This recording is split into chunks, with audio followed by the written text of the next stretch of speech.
ESPN. Brought to you by Sumner One.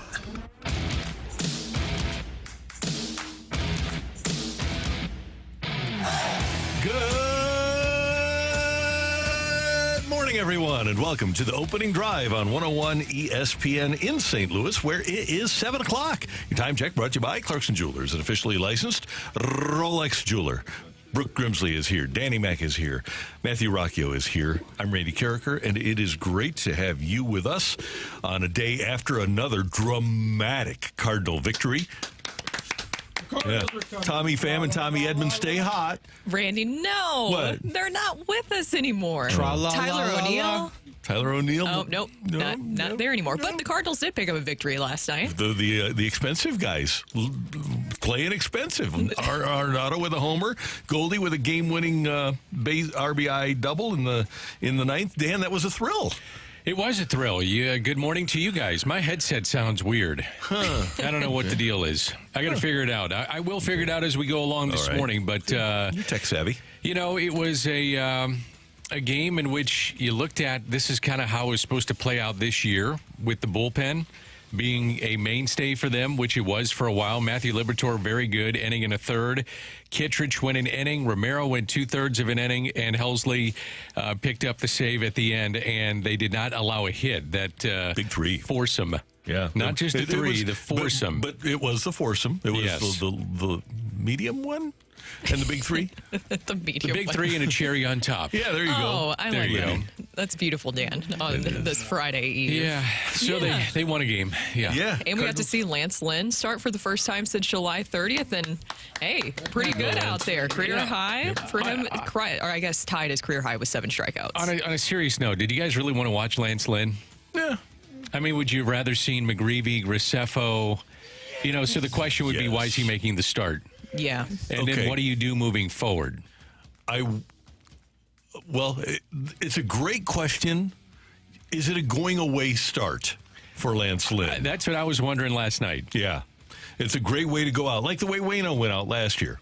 It would be, that would be a great way for him to go out. Now, the other part of this, though, and we were talking about it before we came on the air, you do owe it to the players, and some fans are saying, well, you still have a chance. Mathematically, it's an outrageous chance to say we put our best foot forward until you're officially eliminated. The Mets, if they go 8-8 with a relatively easy schedule the rest of the way, if they would go 8-8, the Cardinals would have to go 15-2 to tie them.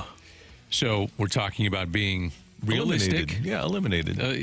So who do you want to see play? Now, they did have in the lineup last night, you had Sajasi, you had Walker, you had Lucan Baker in the lineup. More of a look at Siani. Yeah, Siani, another look. So, I mean, you are seeing some of the youth, but do you want to see more of the pitching side of this and continue to allocate starts to Lynn and, even Kyle Gibson or whomever you want to throw in there that you know what they are? Mm-hmm. You don't know about the young guys. Right. I'd like to see those guys at the major league level. I would especially like to see McGreevy. You mentioned the two names. McGreevy get another start and Graceffo get a start for the Cardinals. Or even come in out of the bullpen. Yeah. Just do something to see it at this level. I'm with you guys. Personally, I'm ready to see the younger pitchers because you need to know what you have for next season because we keep talking about what can change for next year, especially with the starting rotation. Dan, you mentioned Matthew Liberatore. It was a great appearance from him out of the bullpen. I spoke with him this past weekend about how he's enjoyed this role in the bullpen, but I know a lot of the pitchers say this, right? I asked him the question, of course, of do you still see yourself as a starter? And he says, yes, that is something that I want to be. So is that another opportunity for the Cardinals down the stretch, or have they already pinned him as a bullpen guy? I guess we'll find out in spring training. Ask him to be stretched out again and then, see how it plays out, see what they do this offseason. That would also lay into the plans of what you do for next year. For me personally, I've seen enough. I think he needs to go to the bullpen. That's where he's best served, but time will tell. I mean, money plays. There you go. You don't see any relief pitchers making $40 million. No, and And you don't see them maybe not going out and signing guys that are making $40 million. So in that case, then money plays and you put them in the rotation. But, time will tell. Ryan Helsley, in a season that has been very meh and mediocre, especially when you look at the record for the Cardinals, they've been average this entire season. Ryan Helsley has been the one outlier of being excellent this year consistently. If you're the Cardinals, and I don't know what the market would be because closers still haven't gained the respect that starting pitchers have.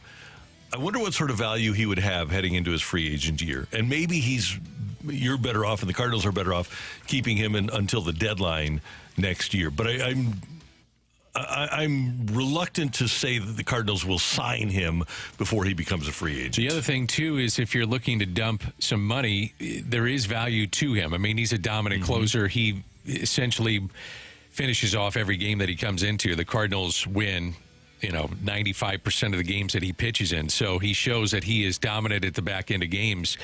Do you attach a contract to him? So if somebody wants him and you say, okay, you want Ryan Helsley, no problem. He is available, but it comes at this price. You're going to take on player X's contract with him. That is something to consider. That's how you can clear up salary on a roster. Right. If you wanted to move Michaelis, for example. That would be a guy. Yeah, that's the old... rather than give up the second round draft choice like in other sports to move the contract, you give up the closer to move the contract. He'd be valuable for sure. He would. And then you have Paul Goldschmidt, who has been doing better as of late, as we noted. Now the Cardinals have a decision about what they're going to do with him too this offseason. We keep talking about it, but I wonder with the surge that we've seen from him, if it's going to be more recent in their decision or if they've already made up their mind. I'm looking at the 12-month period before September. I'm one of those who subscribes to the idea that you don't believe what you see in March and September.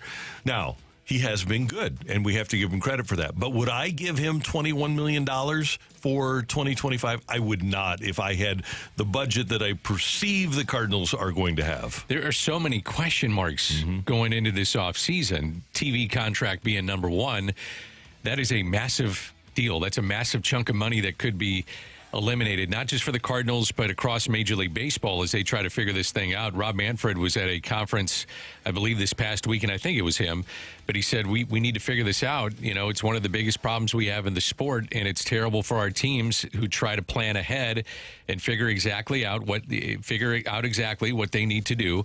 And then the other thing is just butts in the seats. What are you anticipating in terms of fan support next year, which is a large part of trying to figure out also what you can pay players. My gut tells me he'll be back, and it's not based on what I'm seeing. This helps seeing here at the end of the season, but I think they have a number in mind. I think he's made plenty of money, and I bet in his mind he says, I enjoy it here. I want to be here. I want to retire a Cardinal. And there's middle ground to be found. Yeah. Meanwhile, college football, while you were sleeping, we got a new Pac-12. Now, I grew up in the Pac-8 era, and I loved watching USC and UCLA and Cal and Stanford, and later Arizona State and Arizona joined. The Pac-12 was a lot of fun.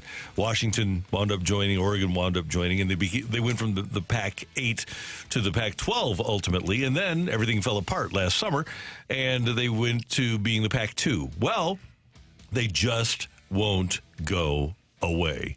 Oregon State and Washington State have convinced Boise State, Colorado State, San Diego State, and Fresno State. So you've got Washington State, Oregon State, Boise State, Colorado State, San Diego State, Fresno State. You've got all these states now forming a new Pac-12 that has 6 teams. Are you in? Yeah, I'll watch. So they would, if I read this correctly, they'd be in time for the 2026 school year and getting the league within the range of the NCAA's 8-team minimum. So you'd have that. That would kind of throw a little wrench into what's going on, too. So now you'd have the Pac-12 existing again and coming back from the dead. And contractually able to be a Power 5. Exactly. Where they could be part of the playoff. Yeah, that's the part that just shocked me the most. When I saw that news last night, I was like, wait a minute. I thought that we were done with this. And now you have this coming back. I was absolutely shocked. But I was trying to think if this is better for college football. And that was just my big thought last night. I think it is. Well, I would agree with that, Brooke, because I think Boise State, first of all, Washington State and Oregon State had good years last year. Not that they've been great programs over the years, but they're kind of like the 4A baseball player. They're better than the 1AA slat type teams, the FCS teams, the football championship subdivision, but they aren't to the level, obviously, of the SEC and the Big Ten. But I think that those particular institutions deserve the opportunity to play for a playoff spot. Now, they need to add 2 more, right? And I'm interested to see who those other 2 wind up being for them to get to that threshold of 8. 1, 2, 3, 4. Do you look at Memphis, Tulane? 5, 6. Maybe some other schools? Yeah, I think you could do that. How about the secondary sports and how the travel that is affected with all this? They don't even care anymore. It's just crazy. I mean, you're asking USC to go play over on the East Coast. East Coast teams come play on the West Coast and eliminate football and basketball. But I'm talking about baseball, softball, track and field, volleyball, whatever you got.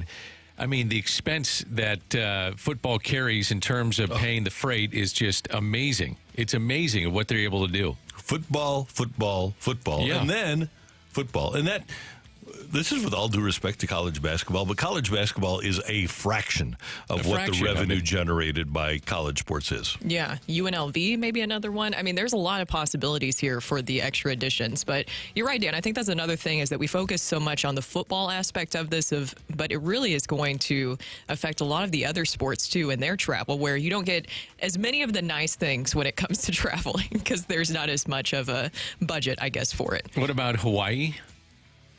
Maybe that would be a team. San Diego State, another one. Yeah. Brooke, UNLV is an interesting one because Barry Odom has things going at UNLV. And by the way, Michael Scherer, former Mizzou linebacker from St. Louis, is their defensive coordinator.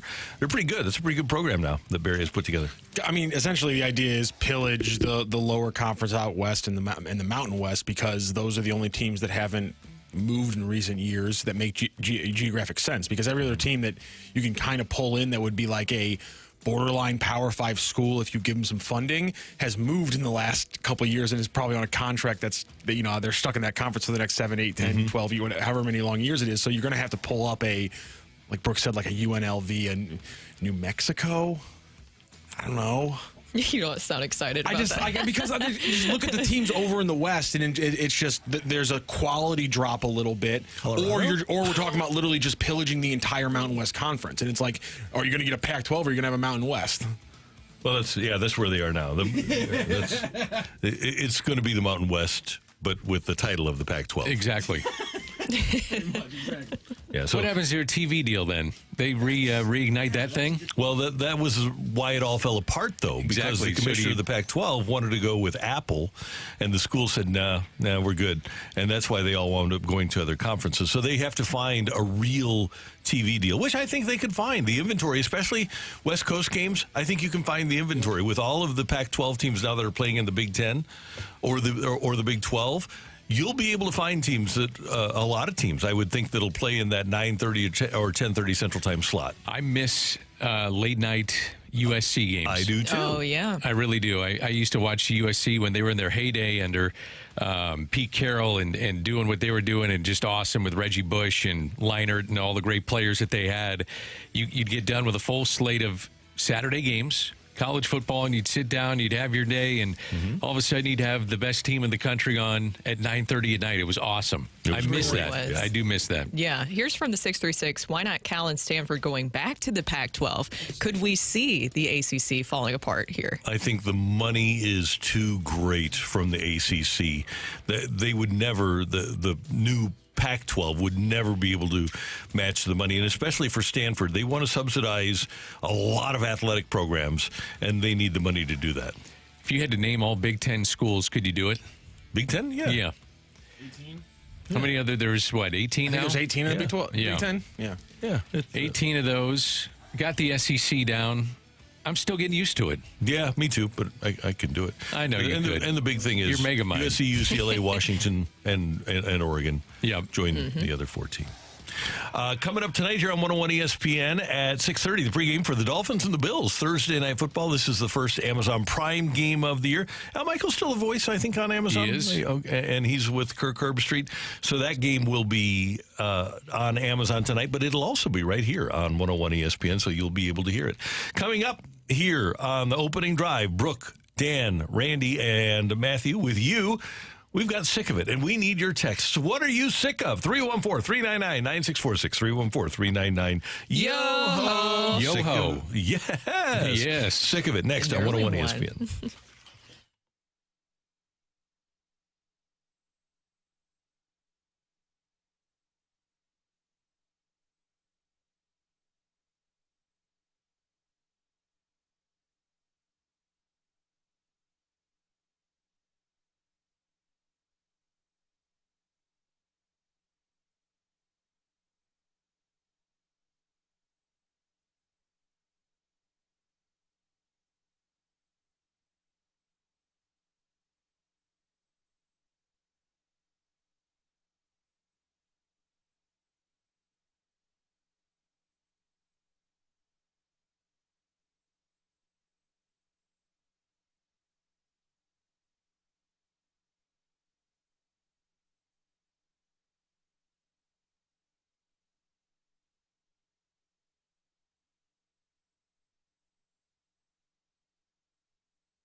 The Airlines Team Studio Cam on YouTube. Just go to YouTube and find us at 101 ESPN STL. Subscribe to the station. Do it because it makes us easier to find. So I pointed out this morning before the show that Matthew was ripping Willy Wonka and the Chocolate Factory, and Matthew wanted to make it a point, and let's do it publicly on the air, that he wasn't ripping the original, right? No, I was ripping Charlie and the Chocolate Factory, and I was ripping the new Timothy Chalamet-led prequel to Willy Wonka and the Chocolate Factory. Fair enough. I don't acknowledge acknowledge either of those. It's All just, right. I'm all about Gene.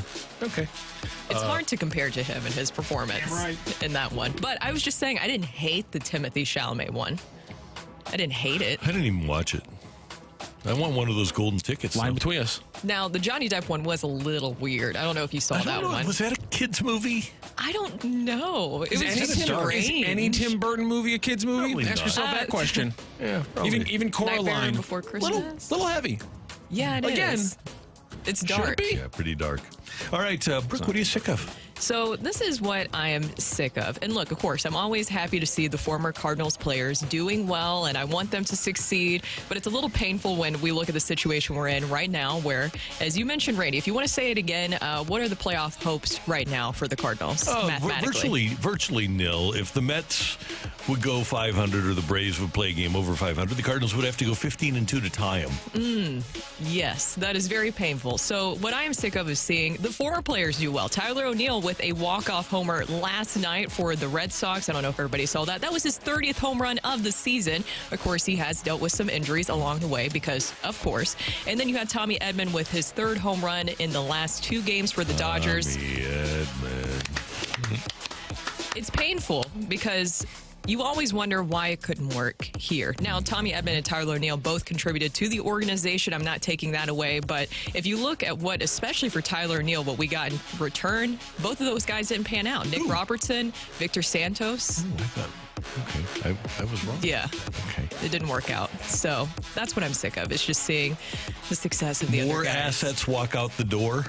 Is Yeah. that what you're sick of? You get it? Did anybody think that Tyler O'Neill wouldn't put up numbers, though, this year?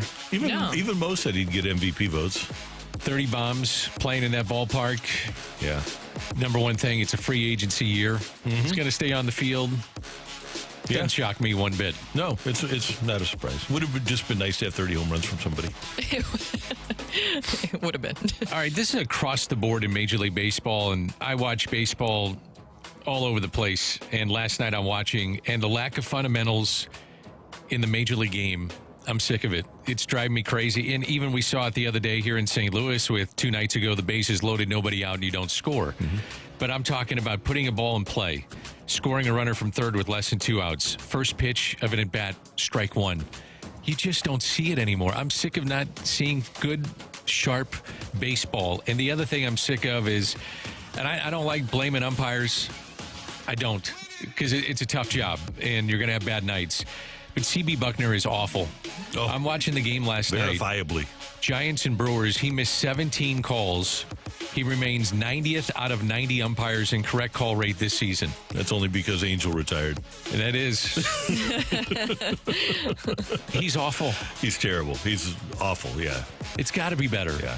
And this is one thing. If you want to take shots at Rob Manfred, and there's people that want to blame Rob Manfred for global warming, but if you want to take shots at Rob Manfred, I think it is very reasonable to say that since he took over as commissioner, the quality of the product across the board has gone down.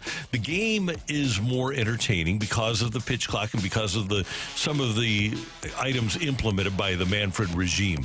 But in terms of the overall quality of product that you're watching, in terms of fundamental baseball from players and umpires and managers and coaching staffs, it's not even close to what it was when we were watching Tony La Russa manage or Whitey Herzog or Joe Torre manage. Is it a byproduct of him being the commissioner and new rules, or the era in which we're in right now where young players are asked to be rushed to the major leagues and they just don't know how to play the game? Well, and that's something that he was in charge of contracting the minors and putting the minors under the umbrella of the majors. So you don't have as many draft picks. It's all budgetary, obviously. You don't draft as many guys. You don't have as many minor league teams. Players don't have to spend as much time in the minors to compete for a spot in the majors, and we wind up with what we've got. Yeah, just these kids just don't know how to play the game. Yep. Guys, I get that we are in a reactionary society, and especially in our business, we are here to overreact at times. I am, and this is all due respect to Chris Canty, but he played the game. He was on a team that went 9-7 and beat a team that went 16-0 in the Super Bowl. He was on a mediocre team that started off badly, and he's saying, "Oh, if the Packers lose this weekend, it's all over for him." Guys, last year the Packers started 2-5 and 3-6 and wound up winning a playoff game and losing to the eventual NFC champion 49ers in the playoffs. He's talking about how I would sell all my stock in Joe Burrow if he doesn't turn it around this week in week 2. You know, Joe Burrow once started 5-4 and his team wound up in the Super Bowl, lost to the Rams. It's a long season, and a lot happens during the course of the season. And some teams do start badly. Some players do start badly. And I'm just sick of people making a judgment about an 18-week, 17-game season after 1 week. Yeah, I think that's very fair. But I do understand also the business side of it is that you kind of have to, do things to get some attention, Randy. You got to say some things sometimes to get the people going in the mornings. Here's the thing. I think you can do it responsibly. I don't think you have to say, "Oh, it's over for that team," because that just makes you look like, if anybody's paying attention, and I am, to me, he looks like an idiot. And Jordan Love, we saw last year, didn't get off to a great start, and things went just fine with him. Now, I understand this is an injury, so this is a little bit different, but at the same time, I think a lot of people are buying into the Packers and what they're able to do because of what they were able to accomplish towards the end of last season. Absolutely. How many of these guys are going to stay on the field for 17 weeks? Not many. Not many at all. I think there were something like 68, maybe more, starting quarterbacks last year in the NFL. Yep. It was crazy. Yeah. That Giants team, by the way, went 10-6, not 9-7. But they started off 0-2 and wound up winning the Super Bowl against the Patriots. Yeah, All right. I think they'll be fine. Yeah. Matthew, what do you got there on the text line? Take it or leave it. The Big Ten should change its conference name to the Big Teen, with now having 18 teams. Why not? And I love that. Yeah, I like that a lot. Yeah, an early take it or leave it. Yes, I will take that one. Yeah. I'm sick of allergies, literally. I'm a man. I'm 34. Grow up and get used to pollen. I'm sick of it. Oh, man. I like when they yell at themselves and they're sick of it. That's a rare one. I've never had serious allergy issues. I may have mild allergy issues, but I've been really lucky in life to not have to deal with bad allergies. You're so lucky. I've always had to deal with allergies, and it's always spring and fall for me, so I understand what this person is saying. I use the nasal spray, and that helps me a lot. But then somebody told me that you can get addicted to the nasal spray. Right? That Afrin? Afrin, you can, yeah. And I'm like, wait a minute, should I be a little bit more concerned about this? I don't know. It helps me, though. I'm not sneezing as much. You get that, you use enough of that Afrin, you get that Michael Jackson removable nose thing going. No, don't tell me that. No. Remember that when you could just take that off? Back in the day. Thoughts and prayers. I'm sick of pointless behavior notes being sent home from school. My son said to shush it to another kid on the playground. Really? That's bad? Sick of it. I'm with you there. Shush it seems like what a kid should say. We were told not to tell kids to say shut up. Don't but get in I a feel fight. like Don't punch them. shush it's what else is a kid supposed to say? Yeah. I'm with the texter. Too much. Gotta let them be kids. Yep. Let them be kids. I had a friend of mine that was upset with a sick of it, I guess, that his son was fishing, and one of the mothers wrote a letter to the rest of the class about how they should be always around an adult. The adult was somewhat around them fishing, but not like next to hip by them. Mm-hmm.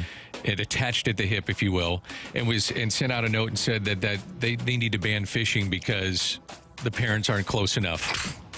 Pshaw. Come on.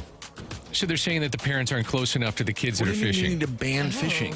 Well, unless the parent is really close, like next to them, they should not be allowed to fish.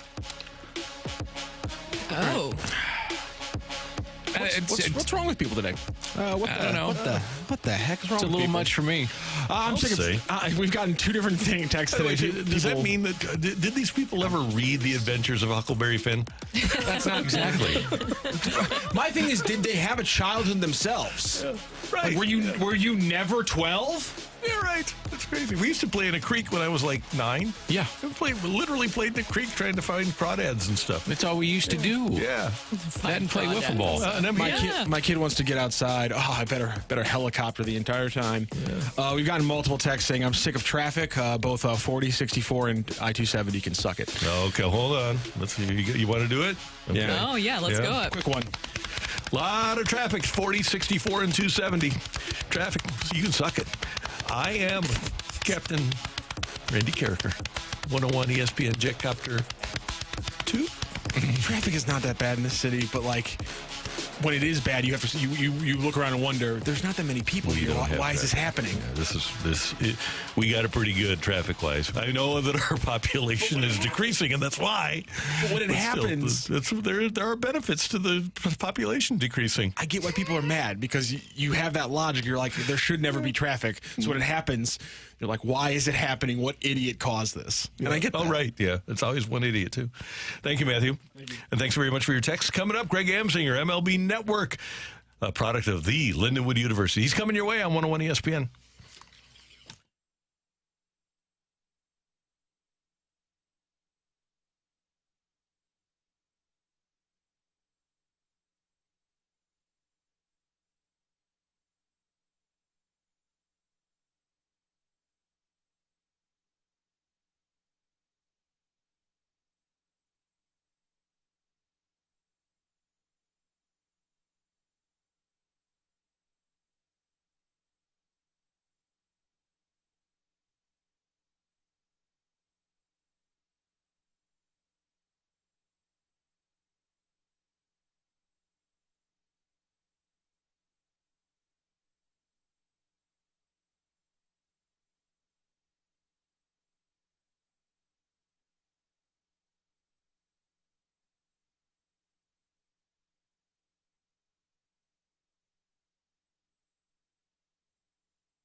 Hey, do you like bacon? Who doesn't like bacon?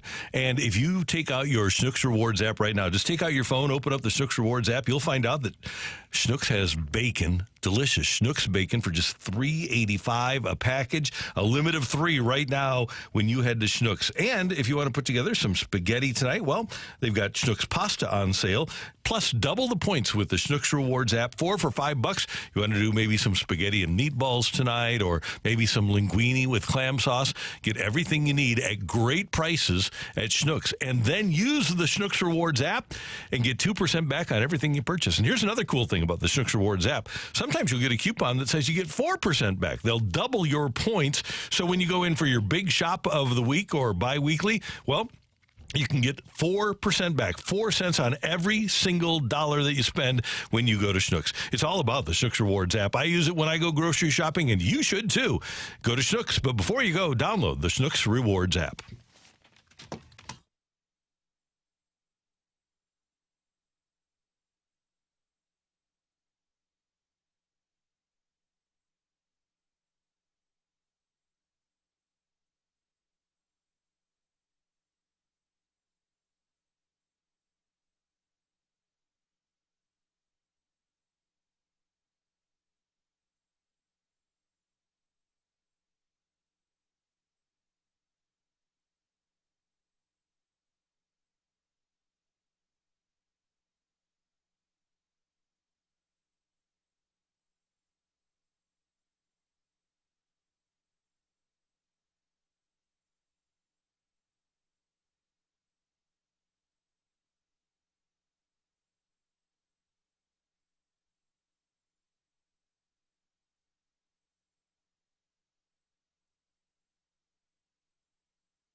This is Rocky with your Sports Center update, driven by Johnny Londoff Chevrolet and Johnny Londoff Autoplex. The Cardinals yesterday get away with a win in game number 2 against the Cincinnati Reds. Lance Lynn in his return was fantastic. 5 innings pitched, 5 hits allowed, 1 earned run, 1 walk, and 7 strikeouts. The Cardinals will go for a win in this series with an afternoon game today, 12:15 first pitch against the Reds in game 3. It'll be the righty Jacob Junis facing off against Sonny Gray for your Cardinals.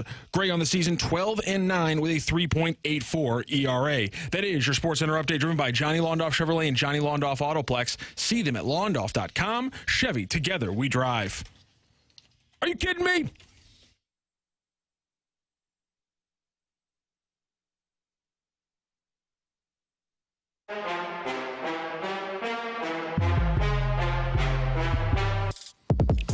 Our friend Greg Amsinger is one of the most talented television personalities in the world.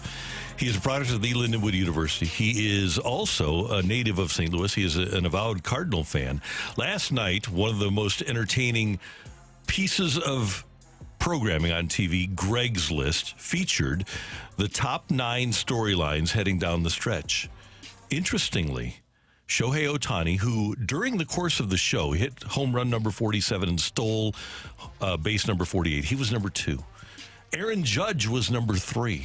Greg Amsinger joins us now to tell us his number 1 storyline heading down the stretch of this 2024 baseball season. Good morning, Greg. How you doing?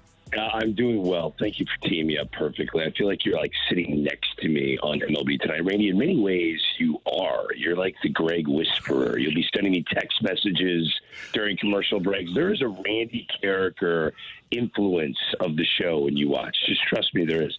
Number 1 on Greg's list is the groupthink that leads the MVP voters down rabbit holes, and they're going to try.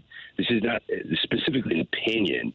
It's my instincts mixed with what I've experienced over the years hosting Awards Week.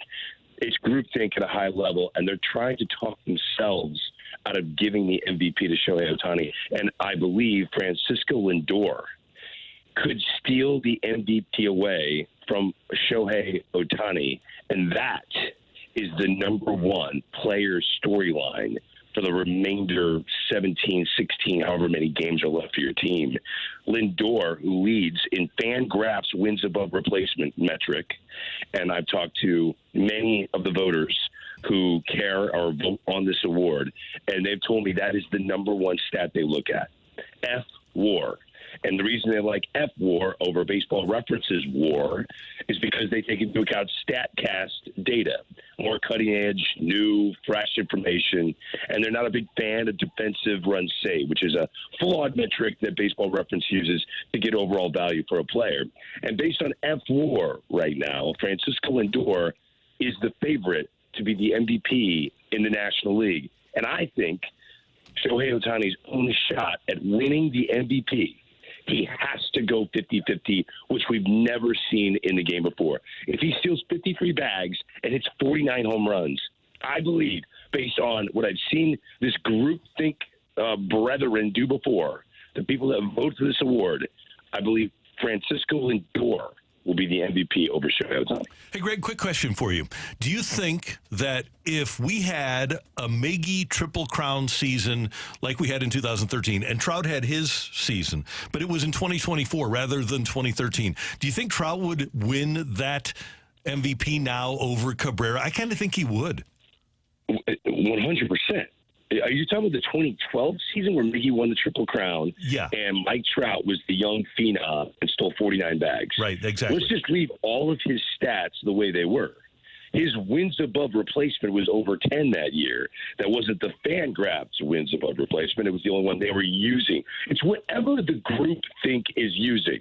No one wants the accountability of voting for Larry Boa as an MVP. Right? A guy that doesn't hit any home runs. No one wants the group think of having Ozzie Smith be an MVP finalist. No one wants the group to attack them for that. So they're all looking around going, what are you doing? They're all publishing their vote publicly. And it's mind-numbing. I think they need to separate most outstanding and most valuable, because the Dodgers are going to win the West, and they needed Shohei to do it. Trust me, they did. But he's hitting, and he's stealing bases, and that is incredibly valuable. I still think hitting is the most important thing you can do. If you do it better than everybody else, that is the most valuable thing you can do. But I also believe that not all games are created equally. And we argued with this last night. Chris Young thinks first half stats are every bit as important as second half stats. And I go, wait a minute. To me, I bring the same analogy up. Did anybody shoot a free throw with 1 second to go and your team's down by 1? That free throw feels a little different than the free throw in the first quarter of the game when you guys are up by 5, right? Like it's humanity. You got to inject it. Francisco Lindor, since the All-Star break, has dramatically outplayed Shohei Ohtani. He is dragging his team from the doldrums of obscurity. The Mets are now a playoff team as it stands today. So to me, Francisco Lindor is more valuable to the New York Mets than Shohei Ohtani is, despite this incredible run he's on, to a star-laden Los Angeles Dodger team. And I think we need to see a history, which I think he's going to do. I think he's going to get to 50-50.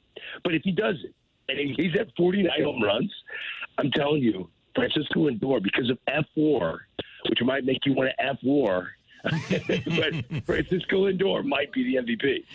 I am glad that you said that, because Francisco Lindor has been fantastic here down the stretch. Now, you didn't have the Cardinals in your storylines to follow for the rest of the season. Even though they didn't make the list, what would be your storyline to follow for the Cardinals? I think the way they end and how this team rallies around Oliver Marmol is the storyline for me for the remainder of 3+ weeks. I think to see this team come out and play with vigor, play with energy, have a couple moments, man.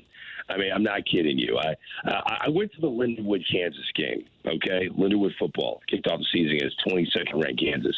And I was telling my friends, look, we're not going to win the game. We're 49-point underdogs. I just need a moment. Second quarter, we're down by 7. Kansas throws a pick. And I look at my friends and I go, that's the moment. I go, how do you know? And I go, turn around, look at all of these panicking Kansas fans. You can just read their faces. They're like, wait a minute, are we going to lose to a school I've never heard of? Like, you just see it all over the face. Like, what? That moment, how many times people Googled Lindenwood when Lindenwood was down by 7 after a pick in the second quarter? That was the moment. I think the Cardinals are looking for a moment, whether it's a dramatic walk-off, something that rallies the troops. Where they stand now, it's not realistic to believe they're going to be a playoff team. If they can finish over 500 and look like they're playing for their manager, to me, that's the biggest storyline for the rest of the regular season. How quickly in this day and age, Greg, in your opinion, can you flip it? Can you turn things around and say, if you're the Cardinals, and let's just say for argument's sake they do finish around 500, and fans are frustrated, obviously, here in town. How quickly can teams and organizations flip this thing around and not do a rebuild, but even retool or retool plus, if you will, and get this thing on the right track? Well, Dan, I tell you what, we could jump on I-70, go west to Kansas City. They lost over 100 games last year, and obviously they had their centerpiece shortstop. But couldn't you make a case that the Cardinals have their centerpiece shortstop for the future as well? Is Mason Wynn as good as Bobby Witt Jr.? That remains to be seen. I think Bobby Witt Jr. is a generational talent and could have been the number 1 pick in the year he was drafted. It wasn't for Adley Rutschman.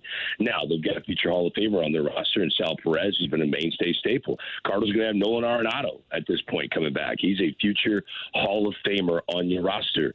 What the Kansas City Royals did was they tinkered with their roster in very smart ways, and that would get guys that are durable, that are strike throwers. They might not punch everyone out, but they knew what they were going to get. They went out and got Seth Lugo, who recently had his best start of the year in the Bronx against the Yankees, 10 punch-outs, 7 scoreless. He's been incredible. I mean, he is the free agent signing of the offseason. And then you go get Michael Wacha, and that solidified things.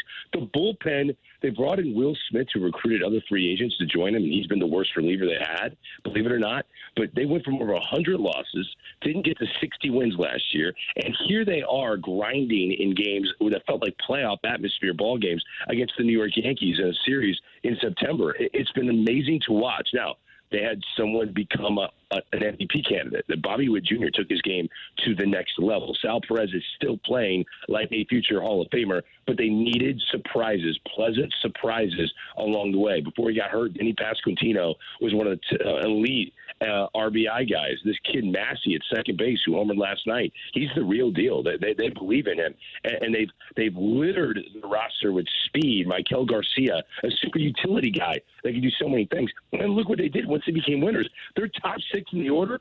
3 of them they just acquired. So they're really going for it. The answer is you can turn this around if you've got that young core and you've got the mainstay future Hall of Famer. I see a lot of dots connecting between the Royals and the St. Louis Cardinals. I really do. Greg, the Cleveland Guardians they're tied for the best record in the American League. They have 84 wins. They're great. I was watching the Cleveland game yesterday, and it had nothing to do with the Guardians. It had everything to do with the Chicago White Sox. I have a macabre curiosity in watching the White Sox. Do you?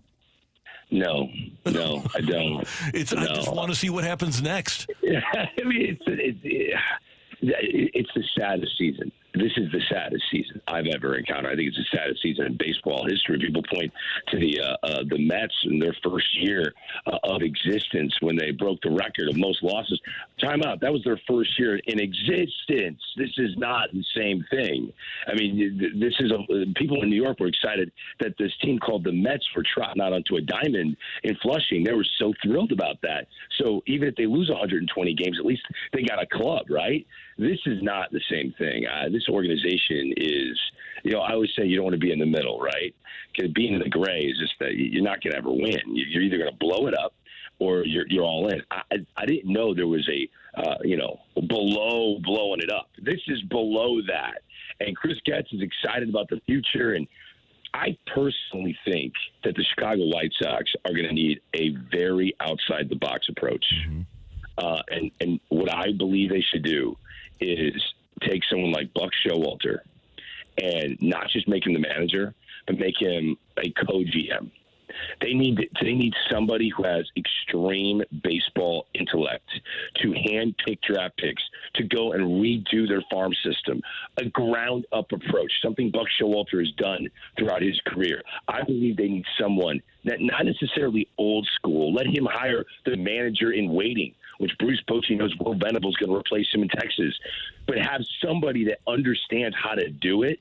So this White Sox organization at least has a roadmap to success, because right now you can't sell anybody on the south side of Chicago. This organization is 5 years away, like the Astros were when they were losing over 100 games, like the Royals were last year when they lost over 100 games. This is not the same thing. They are way far away from being competitive. And since they're on the ground floor and putting all the pieces together, let someone that knows where the cobblestones are aligned and how they're supposed to be on the road put them together. I think someone like Buck Showalter could be their Bruce Bochy down the line. By the way, 8-41 in the AL Central. That's brutal, man. That's so bad. That's terrible. It makes me sad. And I will say this. The Guardians, they're a good team. They need Stephen Kwan to hit, Randy. The last 41 games, he's hitting under 200. His average, remember this guy was flirting with 400 a month and a half ago, right? He was hitting over 380. He's hitting 288 now. When he doesn't hit, the Guardians have a hard time scoring. Stephen Kwan is vitally important for the Guardians to have a good postseason. They're swept by Cleveland at home. They're now 33-114 with 15 to go. So they need to go 10 or 5 or better to avoid tying the 62 Mets lost record of 120. I got more, Greg. Need to win 7 to avoid being the first team in Major League history to fail to win 40 games. That's incredible. That should not happen in Major League Baseball. I mean, that's got to be an embarrassment for Major League Baseball, I would think. Look, the names that they had coming into opening day, they had big leaguers on the team. And unfortunately, when you know you're going to lose, when you know you're going to have a bad year, and you go get someone like Martin Maldonado. I was in spring training with the White Sox, and Chris Getz said they hired Martin Maldonado. They signed this catcher just because he's so good at catching sliders. So they needed Dylan Cease to look good to trade him. Wow. And that was why they signed Martin Maldonado, because he could catch the one pitch that Dylan Cease throws well, because they needed max value to get for Dylan Cease. That should not be your opening day game plan. And when the competitiveness has been sucked out of your organization before the season even starts, That's why I think there needs to be a floor. There needs to be a salary floor that, everyone's afraid of a cap. But if there's a salary floor, which was pitched to the union in their last collective bargaining, I think the competitive balance will go way up, and you're not going to see teams completely dismantling not just the big league product, but right now you're looking at an organization that doesn't have competitive minor leaguers ready to step in and win games. Hey, Greg, last thing. We are a 1-point favorite over the Rams on Sunday. How about that? The Arizona Cardinals. I was proud of the team, Randy. I really was. I thought for sure they were going to pull the win out. And then I did the one thing that if you were a fan of the Big Red, a St. Louis Cardinal fan, not to do. And that is tell your buddy, hey, we're playing great. I think we could win. Which is who did that, Randy? You texted me that we're playing great and we could win. And we were up 17-3. And then they rattled off 30 straight unanswered points. Yeah. I mean, the magic of the Big Red still exists. So, you know what? I'm all in, Randy. I'm all in, and let's see if they can pull it off. Yeah, it should be fun. Hey, we love watching the show. It's fantastic, and it's always fun to follow the Big Red, too. Appreciate your time, sir. We'll talk later. Take care, guys. See ya. Greg Amsinger, MLB Network on 101 ESPN. It's an embarrassment for baseball. Yeah, the White Sox. It is. And it is. I know it's macabre. I know that it is like watching grisly crime scene photos. But it's kind of compelling. I watch. I don't find it compelling. I'm with Greg. I think it's really bad for baseball. It's a bad look. But what can you do about it in this situation? Because they can't do the salary floor. We know that will not happen with the Players Association because then there will also be a ceiling. But how is this good for baseball to have a team this embarrassingly bad? It's bad for baseball. And last major week, market, too. Yeah, when they had the three guys run into each other down the third base line. Gosh. Unbelievable. It was so White Sox But of the White Sox. Here's the other thing. Athletes, it's not just baseball.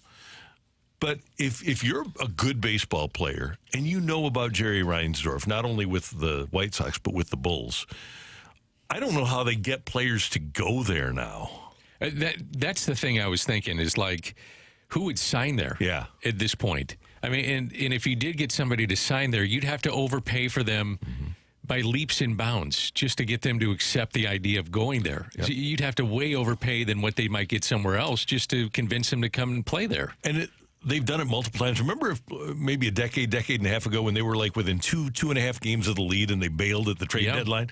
Well, that's what they do. Think about this. If you have Dylan Cease, Crochet, and Fetty, and one of the big problems they ran into this year was Moncada got hurt and Richard got hurt. Is that right? Yeah, that's right. And they had some pieces, but they just got rid of every single piece that they had. And you sit there and say, well, if you're out there, you may be wondering, and you say, well, they can tank and then get top picks. Not anymore. Not anymore. Not with the new CBA. Not the way it works. I mean, they could have the 10th overall pick coming up. And so that's not a clear-cut way to all of a sudden say, well, we're going to do what the Astros did or do what the Cubs did. It doesn't work like that anymore. No. So you're going to have to sprinkle in some free agents and probably overpay to get them to go there, but I'm not sure anybody would. I don't think so. Coming up, get your text in for TIOLI, 314-399-9646, 314-399. Yo-ho! Take it or leave it next on 101 ESPN.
Thursday morning, that means we're talking about Stewart's American Mortgage. If you're someone who is looking to purchase a home or refi, if you're looking to consolidate some of that ugly credit card debt, maybe you don't know exactly what direction to go to in any of these things, let's make it easy for you. Call Stewie from Stewart's American Mortgage. He's called in to us.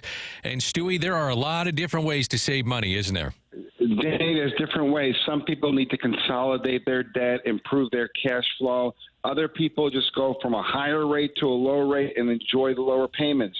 Last night, we went ahead and closed an ESPN listener. By the way, we send a notary out to your home after hours to close the loan so you don't have to go to a title company during business hours. We closed him. He went from a 30-year to a 20-year. 30-year to 20-year. He's 2 years into it, saved 8 years. Danny, $74,000 saved. And you know what, Danny? His payment was $2.40. That's it. Knocked off 8 years just like that. Free with the bagel loan. $74,000 saved. You can do it too. And Stewie can help you. If it's a new home you're looking to purchase, he'll get you to the closing table fast, 10 days. He'll get you the best interest rate possible. And he also has the bagel loan that can help you out too. So what is the bagel loan? If you borrow $200,000 or more, there's no underwriting fees, no appraisal fees, no title fees, no lender fees, and no closing costs. Stewart is your guy. Makes it easy for you. Any questions on rates, the industry, the trends, give Stewie a call. Call him directly. Here's his personal cell phone. He's on it right now. Call him, 314-324-4440, 314-324-4440. Or Stewie, what else can you do? Google bagel loan. NMLS number 226715.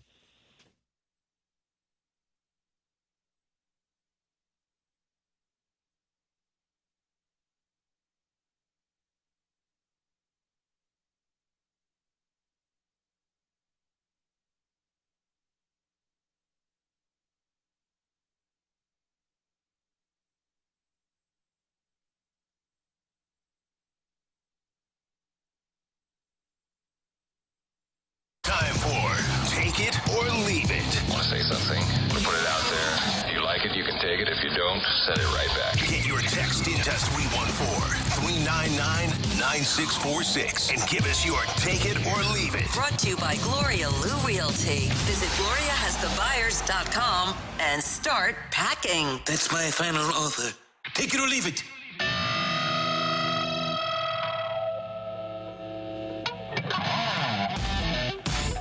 Shohei Ohtani is going to become the first 50-50 player, 50 homers and 50 stolen bases in Major League history this year.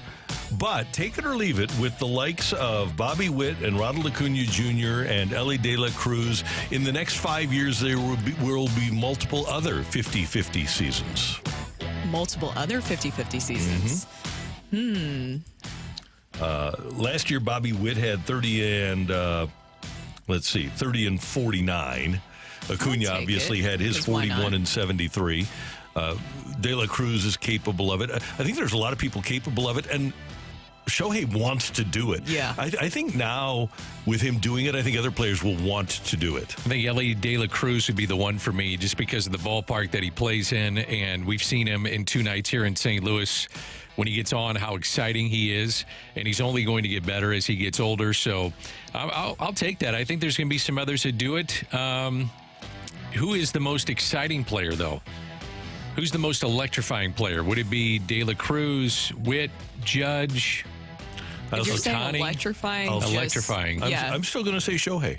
I think Shohei's up there, but if you're talking about specifically electrifying, I feel like I can't take my eyes off of Ellie De La Cruz and what he's doing. He does make you stop and watch, doesn't he? Yeah. In these games with the Cardinals, I mean, he comes up and I'm watching. I thought it was interesting last night how Ali dealt with Lance Lynn in facing De La Cruz. You know, could have taken him out in the 5th, short of the 5th of getting 5 innings, and he stayed with him. I thought that was kind of an interesting decision, one that's maybe overlooked as we wake up this morning after a win last night. And I think that's why they signed those guys. Exactly. Is to be able to give them innings. Yeah. All right. Take it or leave it, guys. As we mentioned earlier, Tommy Edman with back-to-back two-run homer games for him.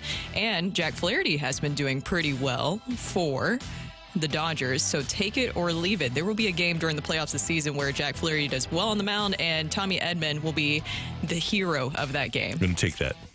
Just the way things go? Yep. Yeah. That's how baseball do. That's how baseball go. Jack Flaherty's been really good. He has. He's going to get a lot of money this offseason. He is, and Tommy Edman is a perfect fit for how they use him in L.A., so it would make some sense he'd get that chance. Take it or leave it. Paul Goldschmidt re-signs with the Cardinals. I will take it if it's the right price. I can see it happening. I can see the Cardinals bringing him back and being enamored, especially with what's happening here down the stretch. And we heard from John Didden about how Paul Goldschmidt even thinks that metrics-wise that he should be doing better than what we've seen this season. I can see it happening. Yeah, I'll take it too. I think the mutual interest will be too strong for the Cardinals to let him walk away. This is not an easy thing to make over. Right. You start looking at what they have, and I agree with Greg. I think the model maybe is Kansas City down the road and looking at how they've done things. But with the uncertainty of just the financial situation, I could tell you 10 different ways the Cardinals could go. And a lot of them include Paul Goldschmidt and some don't. But my gut tells me he'll be back with the Cardinals next year. All right, Matthew, what do we got on the text line? Couple of TIOLIs here. Take it or leave it. Mizzou covers the 16. By the way, it's up to 17 in some of the books I've seen right now. I've seen it's even 17 and a half is what I'm seeing right now, so it's moving a little bit. But Missouri covers the whatever 16, 17 it is. Cook and Luther have breakout games. I'm going to leave it. Oh, damn. Come on. Really? Yeah, I think the Tigers can win by 11 or 12. I think they can win by double digits, but not more than 2 touchdowns. The list of current Mizzou players who saw the field when they lost to Boston College in 2021, Mookie Cooper, Johnny Walker Jr., and Drake Heismeyer. That's it. It's amazing. That tells you how much of roster turnover is happening right now in college football. There are 3 players that remain for Mizzou since that 2021 game. 3 years ago. It's amazing. I think they cover. All right. I think they do. If the Is that what the friends are saying? Yeah, that's what they're saying. Take it or leave it. We're hopeful. Fingers crossed. Take it or leave it. If the Cardinals finish above 500, Ali Marmol is your 2025 manager. I'll take it. I think even if they finish below 500, he's coming back. I agree. I'm going to take it. So no changes, you think, coming to that side of things? I would not be surprised if there were no on-field personnel changes. Really? Yeah. It's going to be a tough sell, I think, for a lot of fans, but you got to look at what you've had, and is this Ollie's fault? I don't think so. I think Ollie's done a really good job, actually. I think look at how he's handled the bullpen. I think they've done well. It's just a matter of players have not performed at the level that they need to play at. And I think this is an organization, the baseball side of the organization, that has a great deal of difficulty admitting when they're wrong. I would say that there will be a lot of turnover, though, in the minor league system. Yeah, I would think that. I would agree with that. Yeah. And there's probably got to be. Yep. Take it or leave it. Jordan Walker needs to change his number, shave the goatee, and remove the chains, and I think he'll be a 300 hitter. That's from Sean across the street at the Land Rover dealer. Thank you, Sean. I'll take it. Yep. Sounds like an opinion from a guy who sells Land Rovers. Number 22. What's that mean? Good number. You know what it means. What's that mean? You know exactly what it means. Man. Sean's a good guy. Sean takes care of us. So I'm going to, he brings crumble cookies, which are delicious. Oh, is he the one who brings crumble cookies? Oh. So I'll take whatever Sean says then. Yeah, because I am of the opinion that, number 1, Jordan Walker should be wearing number 22. Let's just start there. I think if you just provide a more sleek look, that it'll happen for you. And he'll be one of those guys that we're talking about for 50-50. I don't mind the flash and the flare. I don't either. No, I'm just saying that he wants to be streamlined. Makes him faster. The goatee, that getting rid of that will make him faster? It holds up in the wind. Is that what it is? Yeah. What's wrong with the number? Yeah, 18's not a good number for him. What's wrong with the chains? Nothing wrong with chains. That's fine. He even But they're heavy, though. They slow you down. I don't think they slow your hands down. But if you're trying to steal 50 bases? I don't think he's trying to steal 50 bases. Well, he should be. Yeah, he's 6'5". I mean, he's got he just slides from like halfway through. You should get there. Well, so there's another guy that's going to have 50 home runs and 50 stolen bases at 6'5". Yeah, he also pitches. No, he doesn't. Take it or leave it. Paul Goldschmidt finishes the season as the Cardinals' best hitter in 2024. I guess we go off OPS and RBI, maybe? Yeah, I'm going to leave that. Who'd you go with, Burleson? Yeah, I think it'll be Burleson. He's really slowed down. This year? What about Arenado? A lot of singles. Yeah. That slugging percentage is awfully low. A lot of singles. 14 of his last 18 hits have been singles. I just went and looked it up. He hit a homer last night. Did hit the home run last night. I was sitting there with somebody, a friend of mine. I said he's about to hit a home run, and he did. He's only at a that was 7. nice. He's only at a 7. Can you say that more often, please? No kidding. He's only at a 713 OPS this year because his slug is still 394. And what's Goldie's OPS? I think higher than that. Goldie's 718. What's Burles? Goldie may wind up leading the team in home runs.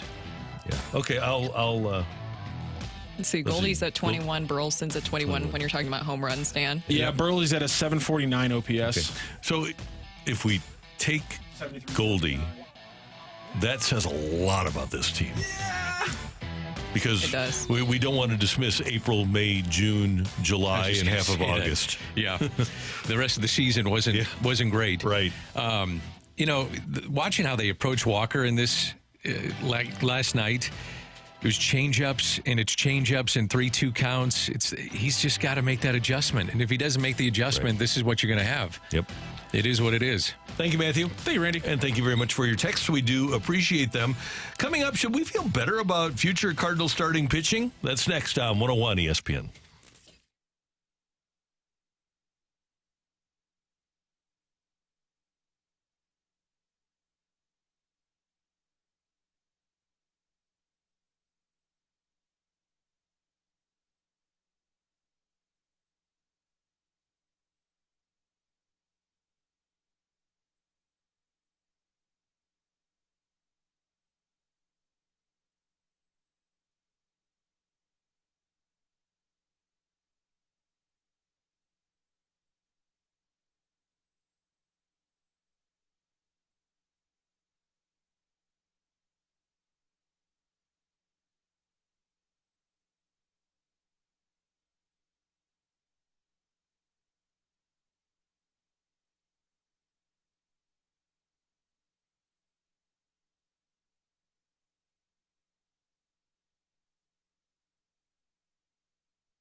Hey, if you are in the market for a great outdoor project, get in touch with my friends at Chesterfield Fence and Deck in Chesterfield Valley.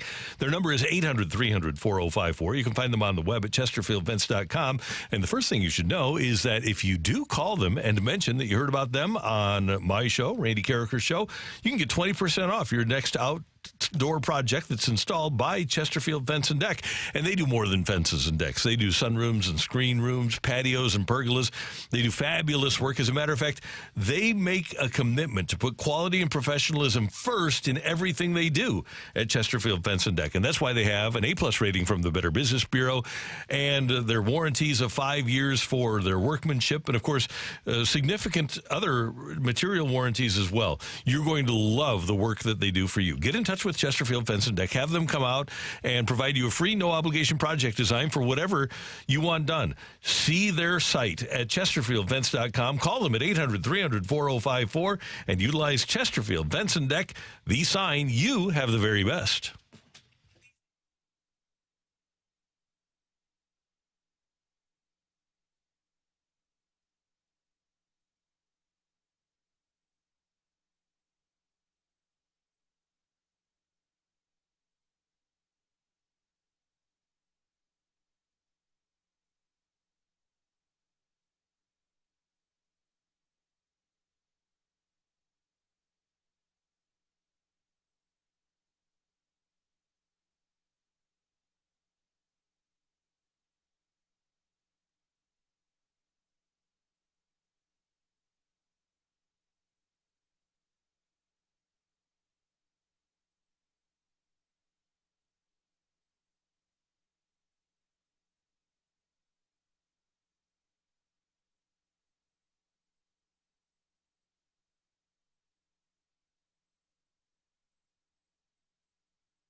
MLB.com has a piece out by Sam Dykstra, Jim Callis, and Jonathan Mayo. Those are their development experts at MLB.com, and they rate the top pitching farm systems in Major League Baseball. The Pirates are rated as the number one pitching farm system. They say no team has as many top 100 pitchers, 3, as the Pirates, and that includes, or doesn't include, Paul Skeens and Jared Jones, who are both at the Major League level now. The White Sox regarded as the number 2 pitching farm system, and the Cardinals are rated 3rd with number 82 overall prospect Quinn Matthews. They say he has been arguably the most effective pitcher in minor league baseball this season. He's led the minors in strikeouts with 193 while climbing 4 levels in his first full season. And he's not even their highest ranked prospect. That's Tink Hence, who's number 50. The Cardinals have Tekoa Roby and Cooper Zerpe in the minors as well, even though they have dealt with injuries this year. Plus, this article says that Michael McGreevy and Gordon Graceffo are still potential major league contributors.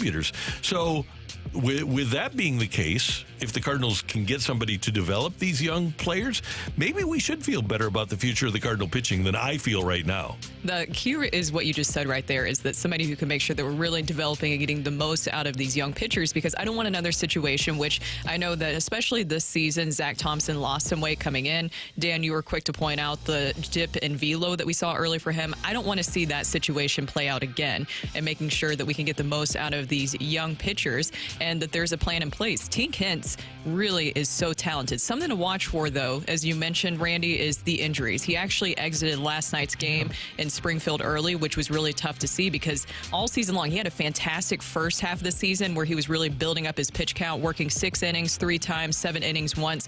But during a June 5th start is when he started to feel a cramp and weakness in his back, and since then he's been kind of battling. So he did exit last night's game early. I think he just threw 29 pitches in the game, and so we're waiting for more of a follow-up on that. Yeah, just an inning and a third, 29 pitches, and had to leave. He's only 22, so that would excite me. How far away is he? I think you'd know more in spring training. You're going to know more about Quinn Matthews.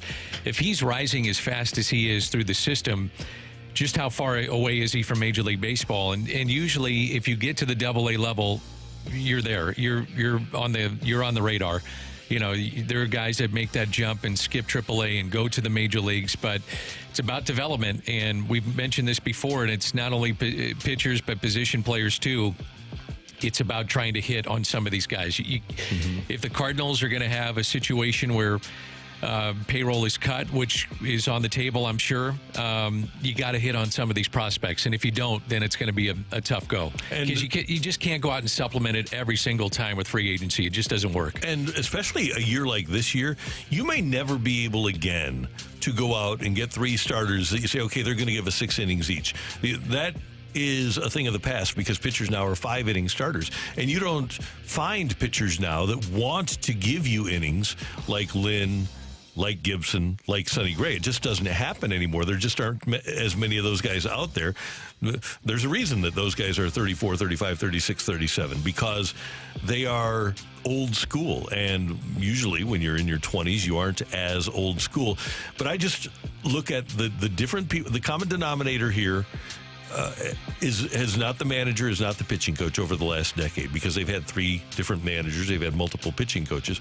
But if you look at the development, you look at the front office, that's been the same when people like Alex Reyes have come up. Maybe it was just bad luck.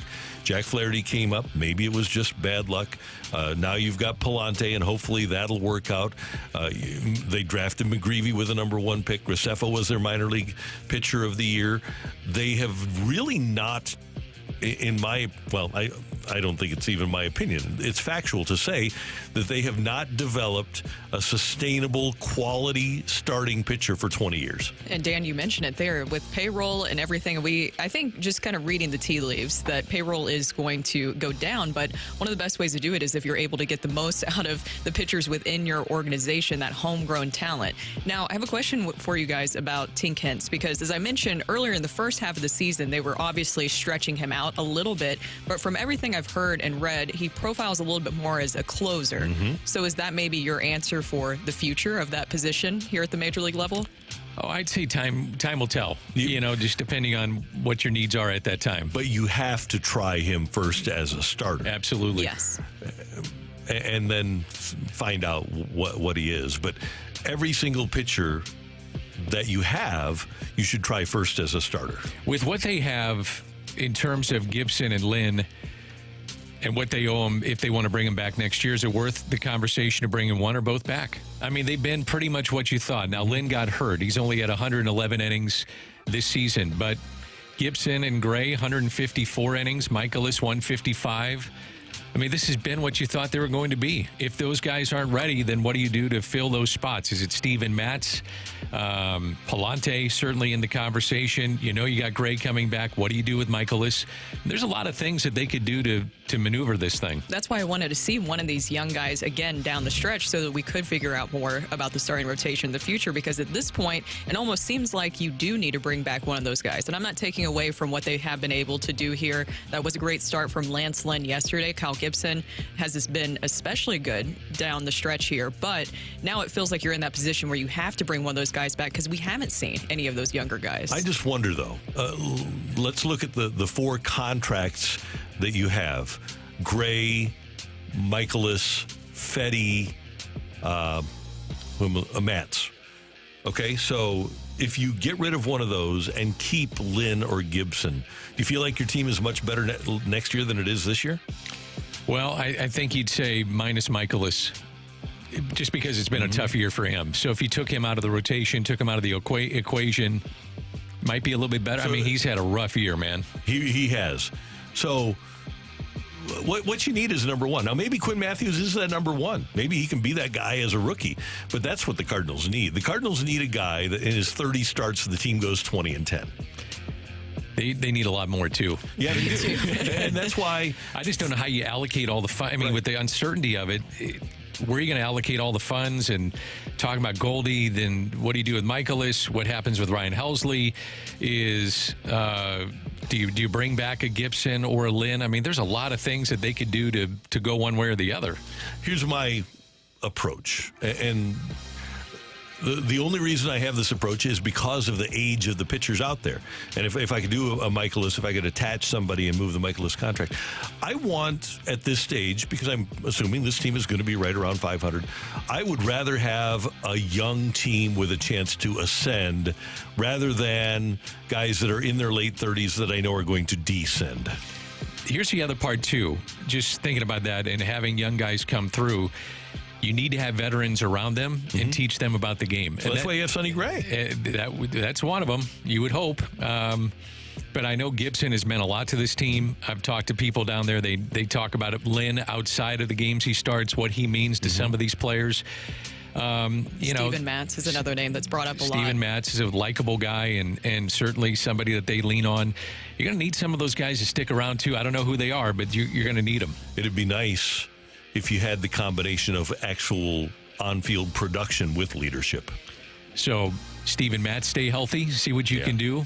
Yeah, good luck. Yeah, I mean, it hasn't happened for 3 years. No, and that's, I just always come back to, and they could have fixed this during the offseason. If they would have acquired Dylan Cease, and they could have gotten Dylan Cease, we wouldn't be having this conversation right now.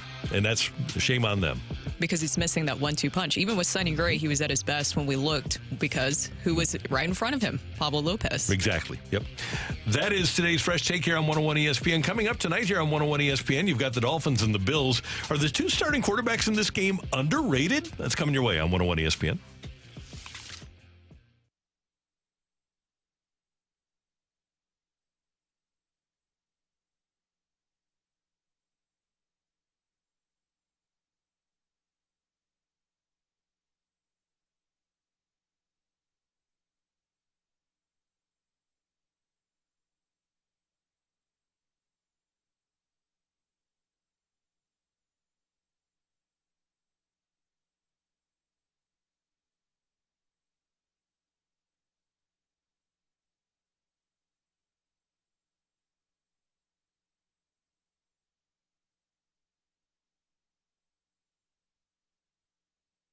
Swiss Air Heating and Cooling, the Wizards of Comfort since 1989. SwissAirSTL.com.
Ran into a gentleman yesterday, a Mentality, who was just getting started on his journey to getting his energy level back to where it was in his younger days. They really do a great job at Mentality of restoring your energy level through a testosterone supplemental treatment that is FDA approved. When you go to Mentality, and you can get started by going to lowtusa.com and setting up an appointment at one of their facilities. They have great facilities in Chesterfield and South County.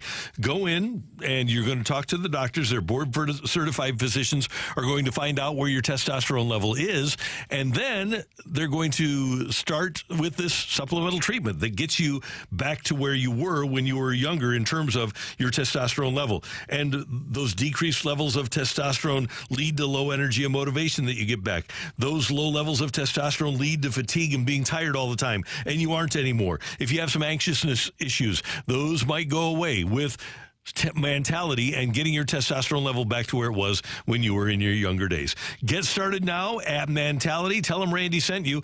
Get started now at lowtusa.com. Munganess, St. Louis Acura, and Munganess Burkhardt Alton Toyota, presenting sponsor of Balloon Party on 101 ESPN, the place I go to get my cars. And right now, they have an incredible selection of new vehicles available for you. Check it out online at stlouisacura.com or go to altontoyota.com and work with the best. And the best is Munganess, St. Louis Acura, and Munganess Burkhardt Alton Toyota.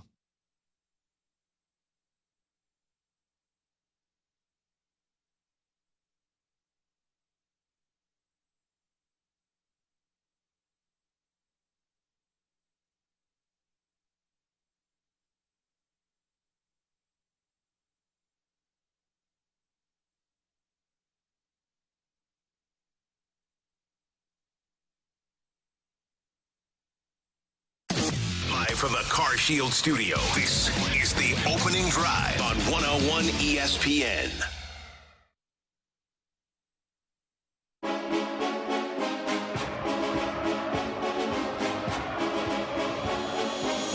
Got a fun AFC East matchup tonight in Thursday Night Football here on 101 ESPN. Pregame at 6:30 for the Dolphins and the Bills. And the two quarterbacks in this game are, in my opinion, guys, underrated. People complain about Josh Allen and his turnovers, which are not great. You don't like the turnovers, but you do like the playoff games every year, right?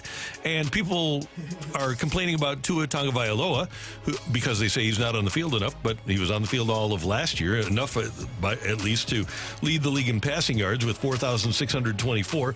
He had 388 completions. That was tied for fourth in the league. And he was fifth in the league in touchdown passes with 29. I look at the production of these two quarterbacks, and I think it is underrated. We certainly never talk about Tua being a top 5 quarterback, and a lot of people will downgrade Allen simply because of the turnovers, conveniently throwing out the fact that he was fourth in the league in passing yards, that he was fifth in the league, tied with Tua in touchdown passes.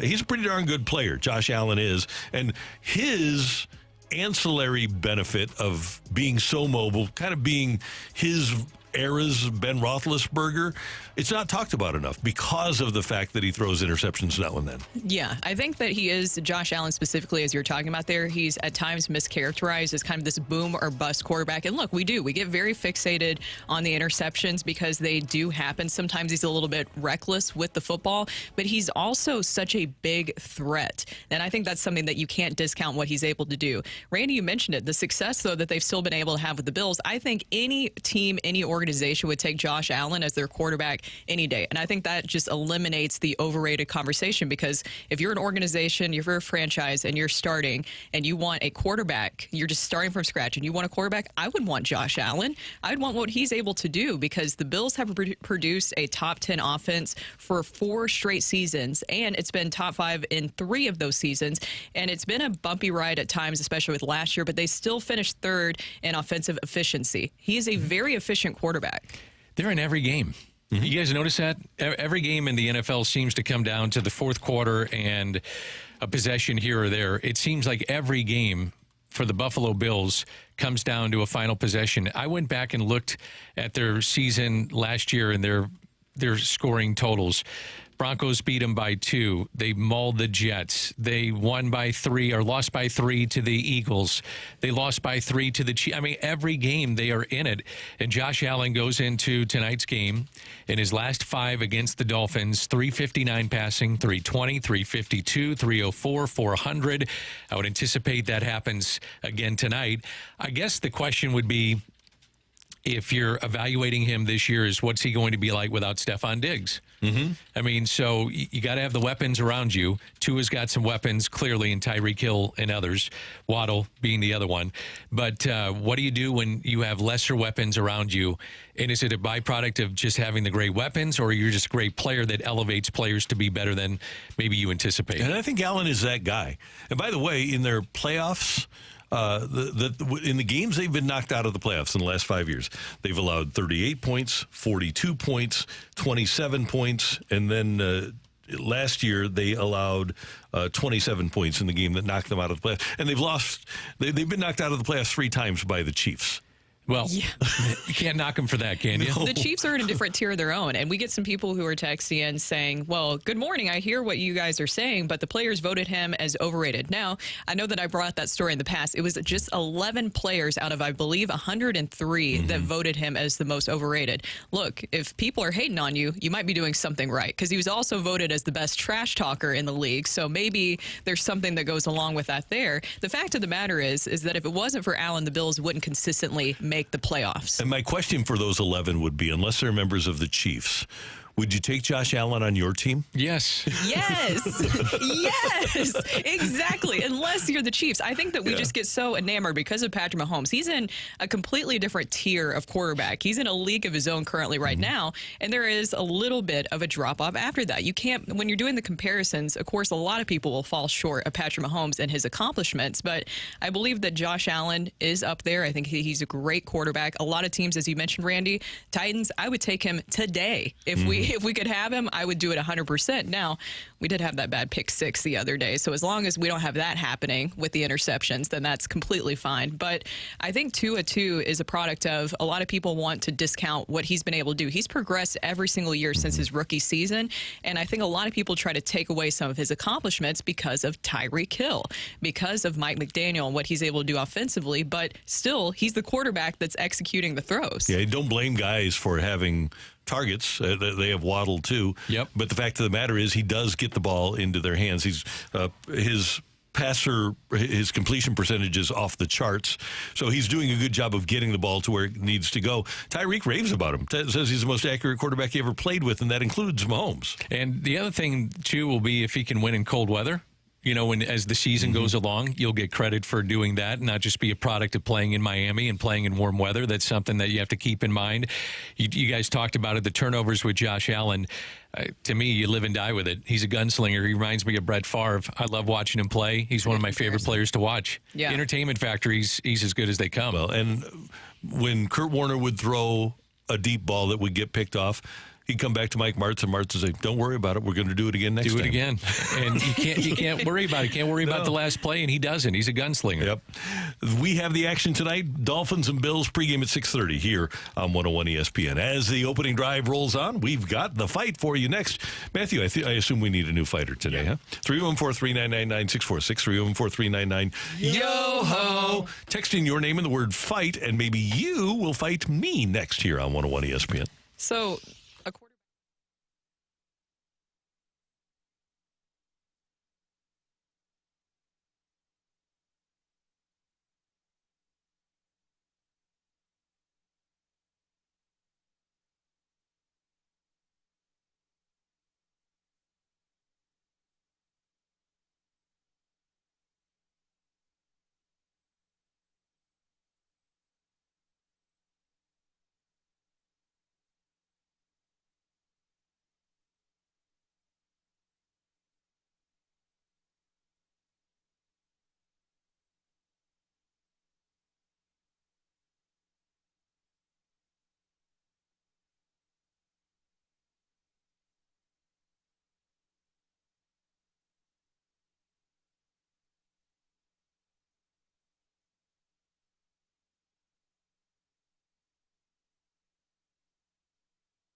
Hey, when Mizzou plays on Saturday, if you're looking for the best place to watch them play, it's at the Fenton Bar and Grill. With college football Saturdays, it is fantastic. They have great beer bucket specials every Saturday and great deals on all their drinks at the Fenton Bar and Grill.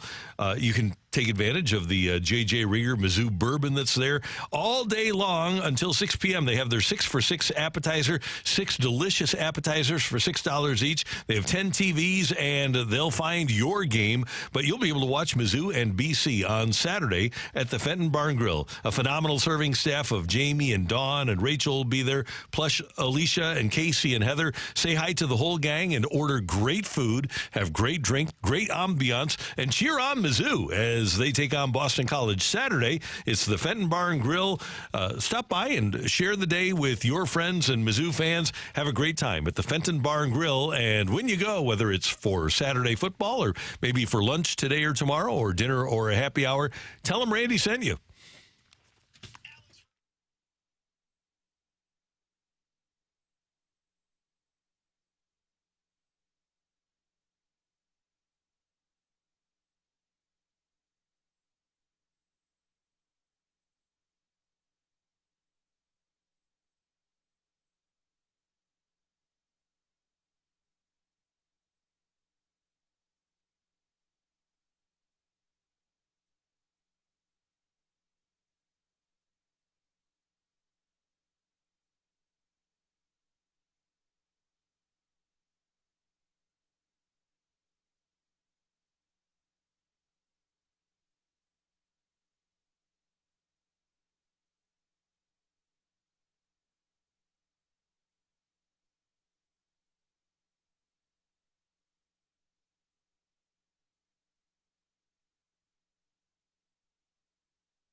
This is Rocky with your Sports Center update, brought to you by Saliga Heating and Cooling. Well, you heard him talking about it in this previous segment. Well, you can hear the Bills and the Dolphins tonight right here on 101 ESPN. Pregame starts at 6:30. The Cardinals are also back in action today, not tonight, as they have an afternoon game for Game 3 against the Reds. Following their 2-1 victory last night, they will go for the series win this afternoon. 12:15 first pitch. Jacob Junis, the righty for the Reds, faces off against Sonny Gray for the Cardinals. That is your Sports Center update, brought to you by Saliga Heating and Cooling, an independent American Standard heating and air conditioning dealer.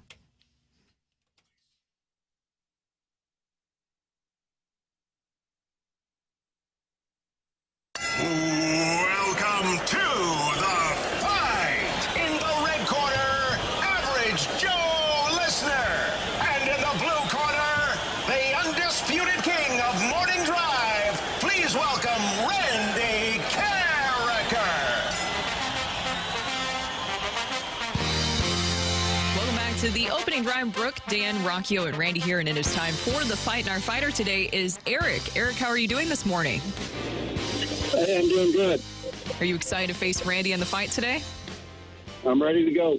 All right, you sound fired up, ready to go. So let's get going, with question number 1. All right, Eric, here we go. Who is the last player in Major League Baseball to steal 100 bases in a season? Was it Marquise Grissom, Vince Coleman, or Kenny Lofton? Let's go with Kenny Lofton. Final answer.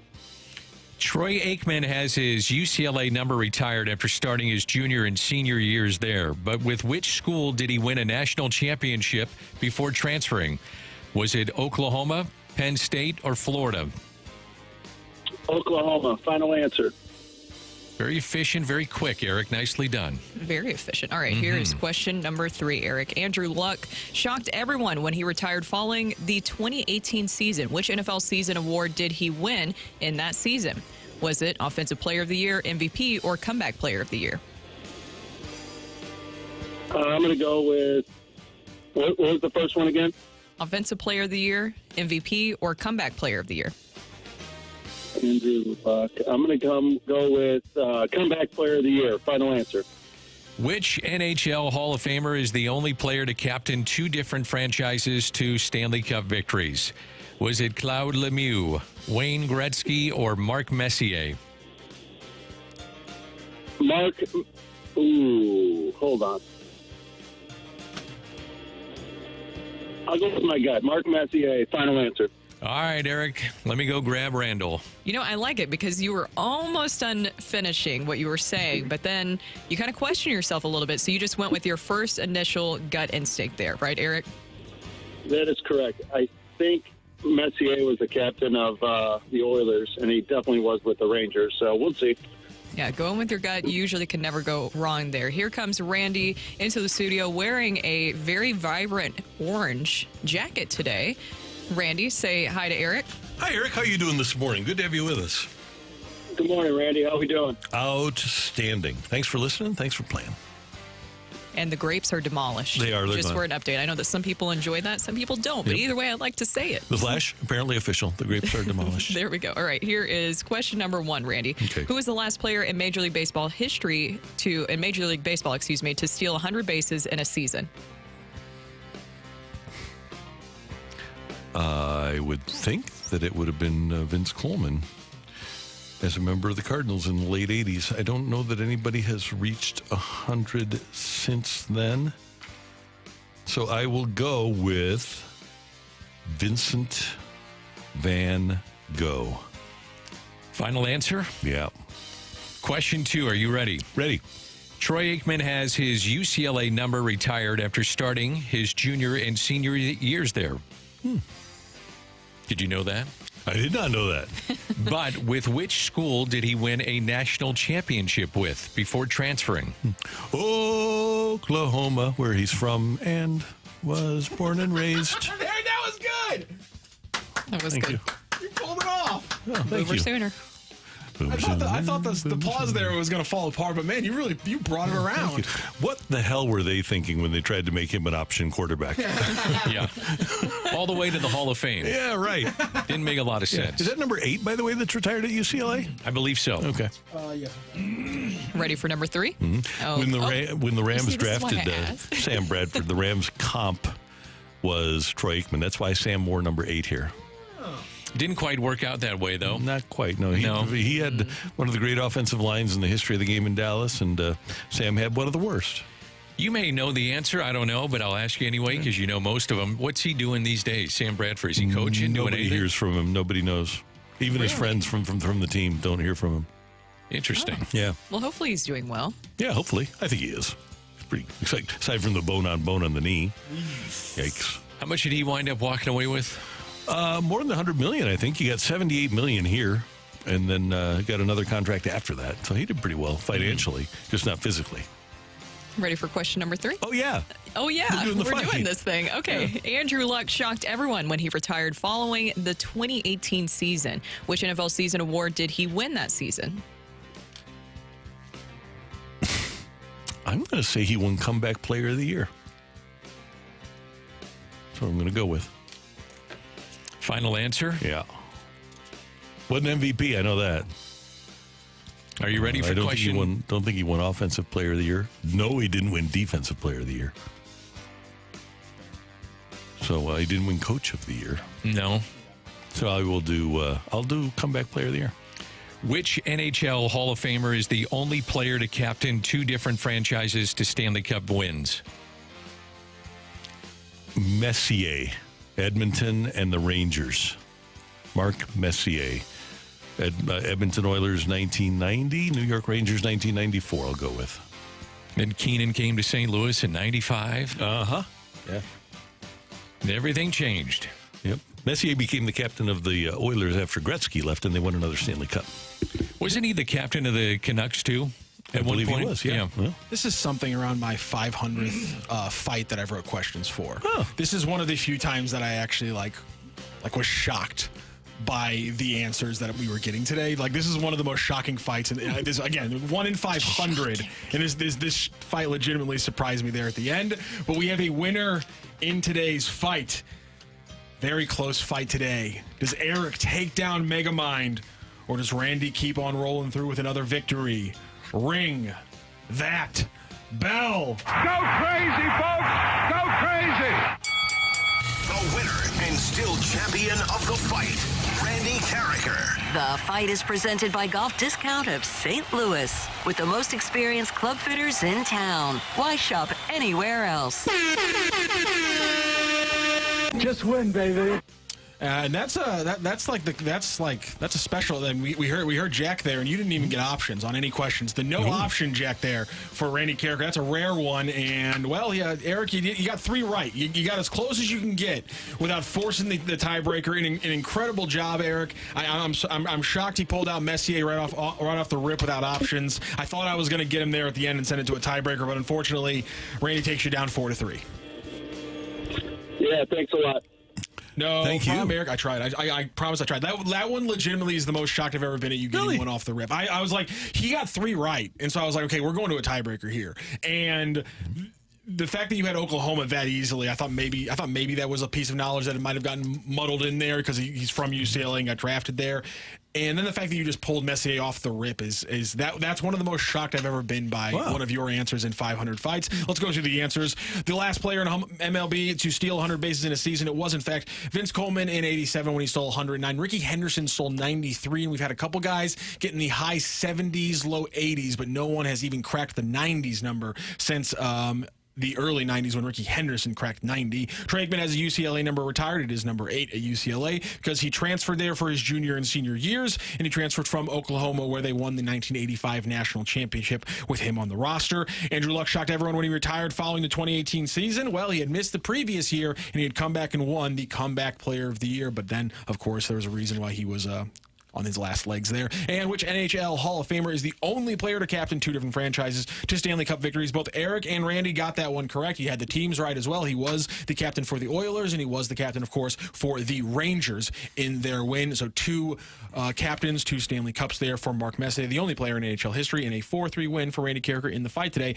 Once again, Eric, great job today, and thank you so much for joining the fight and joining the show. Yeah, thank you. Thank you very much, Eric. Thank you, Eric. Great to have you with us. Yeah, we have a very important update because you were asking, everybody was wanting to know where Sam Bradford is, and one of our lovely texters from the 618 says that he is now among one of the new owners of a Little Rock medical marijuana dispensary. Oh, there you go. That's a good way to make money. Yeah, and we're going to Yeah, right. Saying the same things that she's got to deal with is bottom. By the way, 130 career earnings. So his best friend on the Rams is probably one of his top customers too, Chris Long.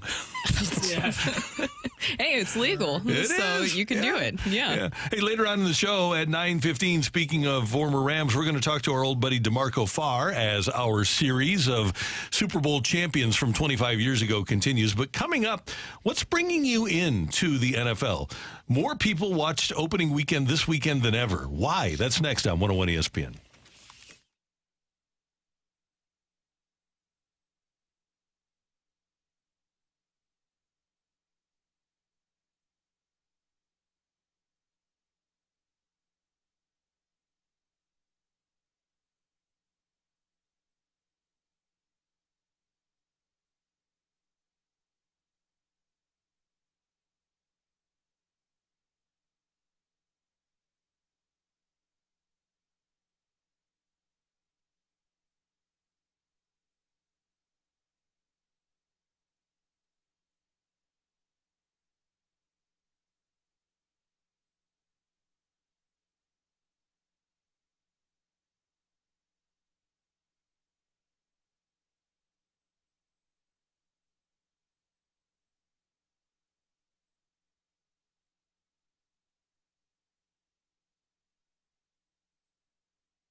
Hey, I want you to know about my friends at Hoffman Brothers Heating, Cooling, Plumbing, and Electrical. It's one of the great companies in St. Louis, and they do great work for you. Here we are in September, and now in the mornings, the weather is cooler, and you need to make sure that you get that furnace checked out. So give them a call, 314-664-3011, or find them on the web at hoffmanbros.com. And in addition to being a great company for customers, they're also a great company for employees, and they're looking for plumbers right now at Hoffman Brothers. It's a great place to work with great benefits, terrific people, and the people that run the company are pristine. They're the best. You will love working for Hoffman Brothers. They do things the right way, and they'll do things for you the right way, too. And they're sports fans. Their involvement with the Cardinals and St. Louis City SC is fantastic, and it makes your life better when you're dealing with sports fans, right? Because you're listening to this show right now. So if you're interested in becoming an employee of Hoffman Brothers, especially if you have a great plumbing background, go to hoffmanbros.com and check it out. Hoffman Brothers, an American Standard heating and air conditioning dealer.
We mentioned that D'Marco Farr is going to join us coming up at 9:15. Recorded interview recalling the Greatest Show on Turf, the inauguration of the Greatest Show on Turf 25 years ago.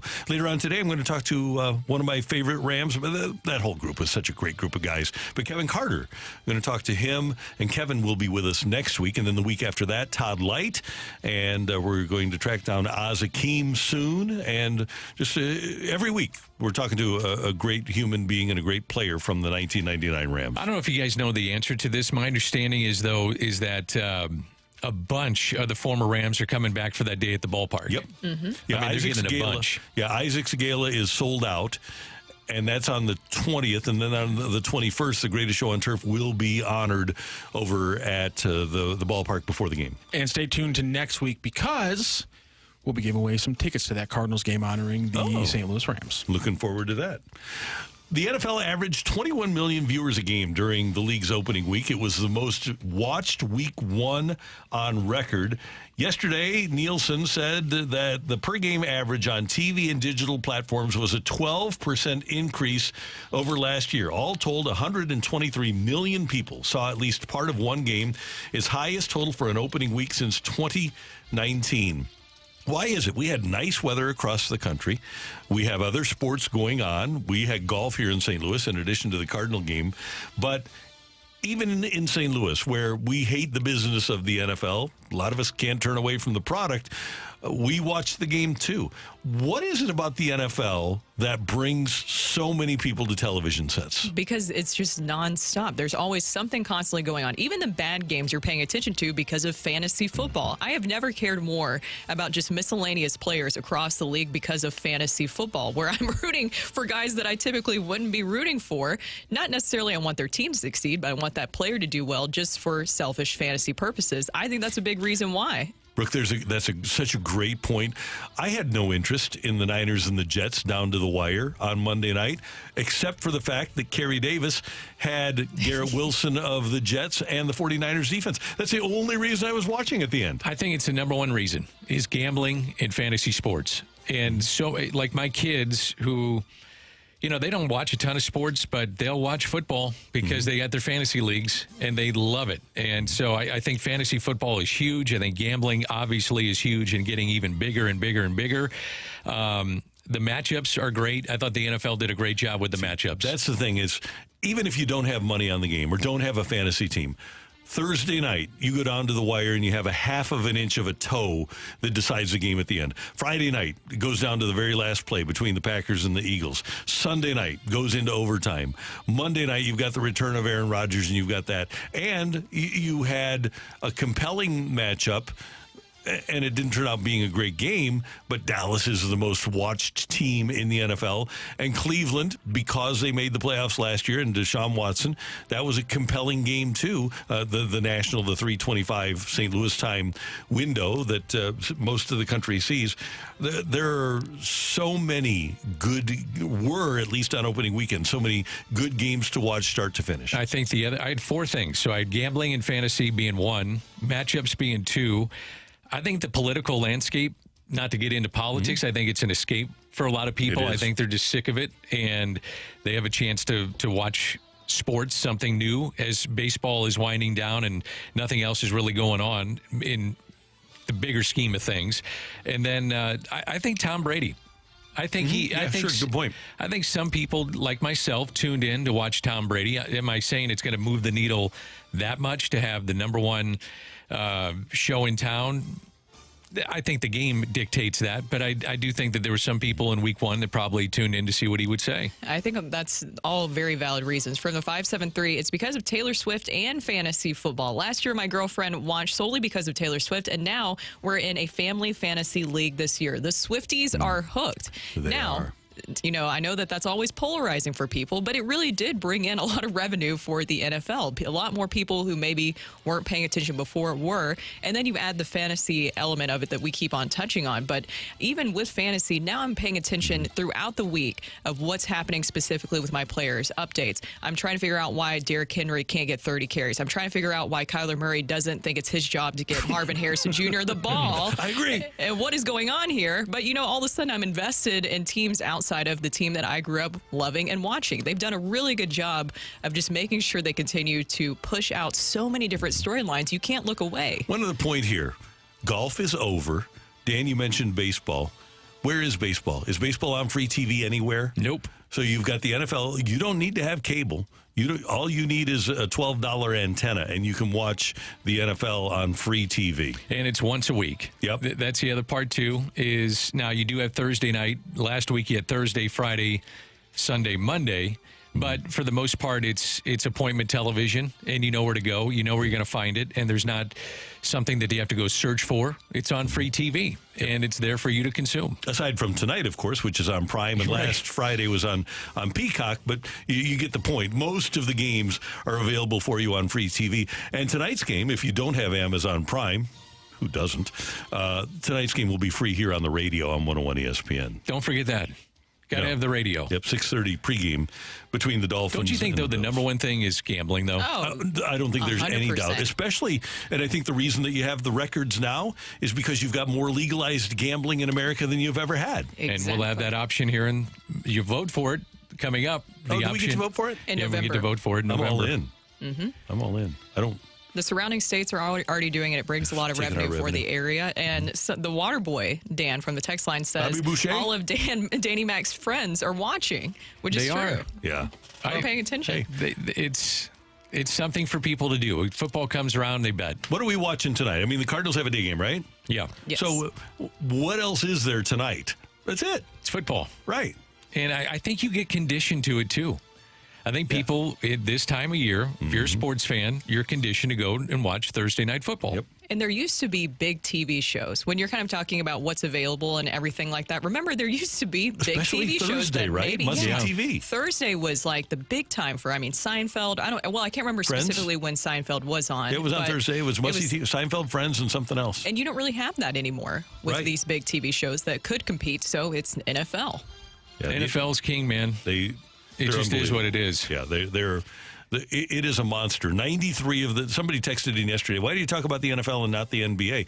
Last year, 93 of the top 100 rated shows on television nationally were NFL games. It's 93 amazing. of 100. I think 37 states now have legalized gambling. Yeah. We're kind of behind the times. That's a big factor. Yeah. I People still are don't gambling. understand what the holdup was. One guy that didn't want, I think, wasn't it about, Matthew, you know, it's slot machines and gas stations or something? Yeah, that's one of the hang-ups and holdups. I keep forgetting. I don't know at this point. I'm not going to be a name caller. I'm just going to say this gentleman didn't want gambling in gas stations, so he held up legalized gambling. But I'm not going to sink to calling names. I save that for special sports people. My let's see, 618. Sorry, anti-progress moron. I'll take care of it. Okay. My fiance and I are not going to a Cardinals game next Monday and Thursday due to NFL games. NFL owns all. Yeah. I think there's a lot of people like that. Now, you can go to a game and watch it on your phone. I mean, that's the other thing. It's accessible. Nobody does that. Nobody watches football games on their phone when they're out at another event. No, who would do that? Especially a Hall of Fame event where somebody's getting inducted into it. That is so bad that you did that, Randy, at your own event. But is that not the most Randy character thing to do, Dan? Do you expect anything else? No. We actually looked at each other and said, maybe they shouldn't have done this on like a Thursday night football night. That is unbelievable you did that. For one night, you couldn't have put the Steven phone Jackson away? in the room. Like, maybe schedule it a different. Katie is a Ravens fan, so we had to have that, right? And then it was the Chiefs, and it was the opener and all of that. And you had the U.S. Open. Yeah. And you know what the great thing about the NFL is that they really do try to bring almost everybody under their roof. Well, without getting into all the details of it, I mean, dealing with people with lower incomes wasn't something I particularly look forward to, frankly. So some people don't get under the roof because NFL owners, Well, I told everyone in the room today that I have not been able to understand the emotion since 2002. And I'll tell you this, we talked with Greg Amsinger earlier about the fact that the Arizona Cardinals in the St. Louis Bowl this weekend, the Arizona Cardinals are a 1-point favorite over the Los Angeles Rams. And this guy's he's already feeling the heat from the quote-unquote L.A. fans. I oftentimes get stopped in Los Angeles, and they'll go, "Are you that guy? You assholes, go back to St. Louis." Who put that together? One of the most talented people we've ever had here, Chris Files, was brilliant. Is brilliant. Pretty funny. Oh, man. Good stuff. Coming up, the Rush Hour Reset on 101 ESPN.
We know a lot of you out there are watching football because it's back and it's the best time of the year, and it's the best time for daily fantasy as well with our friends over at Underdog Fantasy. Over 1 million fans across 33 states learned that lesson last year when they got in the game. By competing on Underdog, you can win up to 1,000 times your money just by choosing higher or lower on your favorite players' stats. I always like getting my NFL entries in early. I like that this year I can get my entries in even earlier on Underdog, and one of the reasons I like that is because you have the injury updates changing things, and right now already the receiving numbers on the entries for guys like Hill and Waddle have already moved up because the running backs are getting hurt. And so right now you get on Underdog, you're going to build your entry around. For my pick, it's going to be Jeff Wilson Jr. because when he has been healthy and when the Dolphins have not had other healthy running backs, Jeff Wilson Jr. has been the man that Mike McDaniel has gone with. So go roll with Jeff Wilson Jr. higher than 0.5 receiving or rushing touchdowns. He's going to be the running back in the Dolphins backfield tonight, and then build your entry from there around that. Making picks on Underdog is straightforward, and signing up is even easier. You just head over to our Underdog's simple-to-use mobile app or to UnderdogFantasy.com. Sign up with the promo code ROCC, and Underdog will give you a free pick to use on your first Cash Champions entry, plus up to $1,000 in bonus cash when you deposit. The Underdog Fantasy, promo code ROCC to claim your new customer special of a free pick and your deposit offer. Must be 18 plus and present in the state where Underdog Fantasy operates. Terms apply. Consider your play coordinator or gambler. Visit www.ncbgambling.org.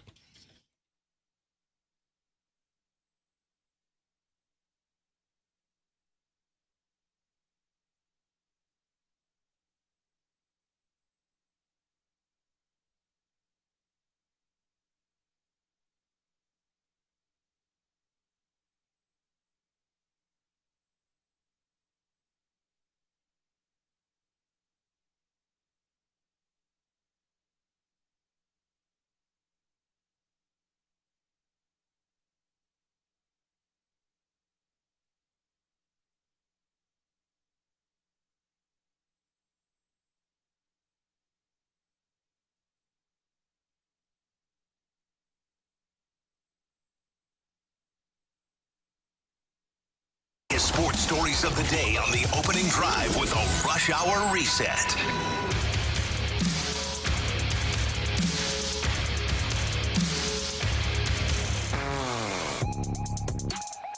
The Cardinals are back at it this afternoon at 12:15. They'll take on the Reds in the finale of a 3-game series.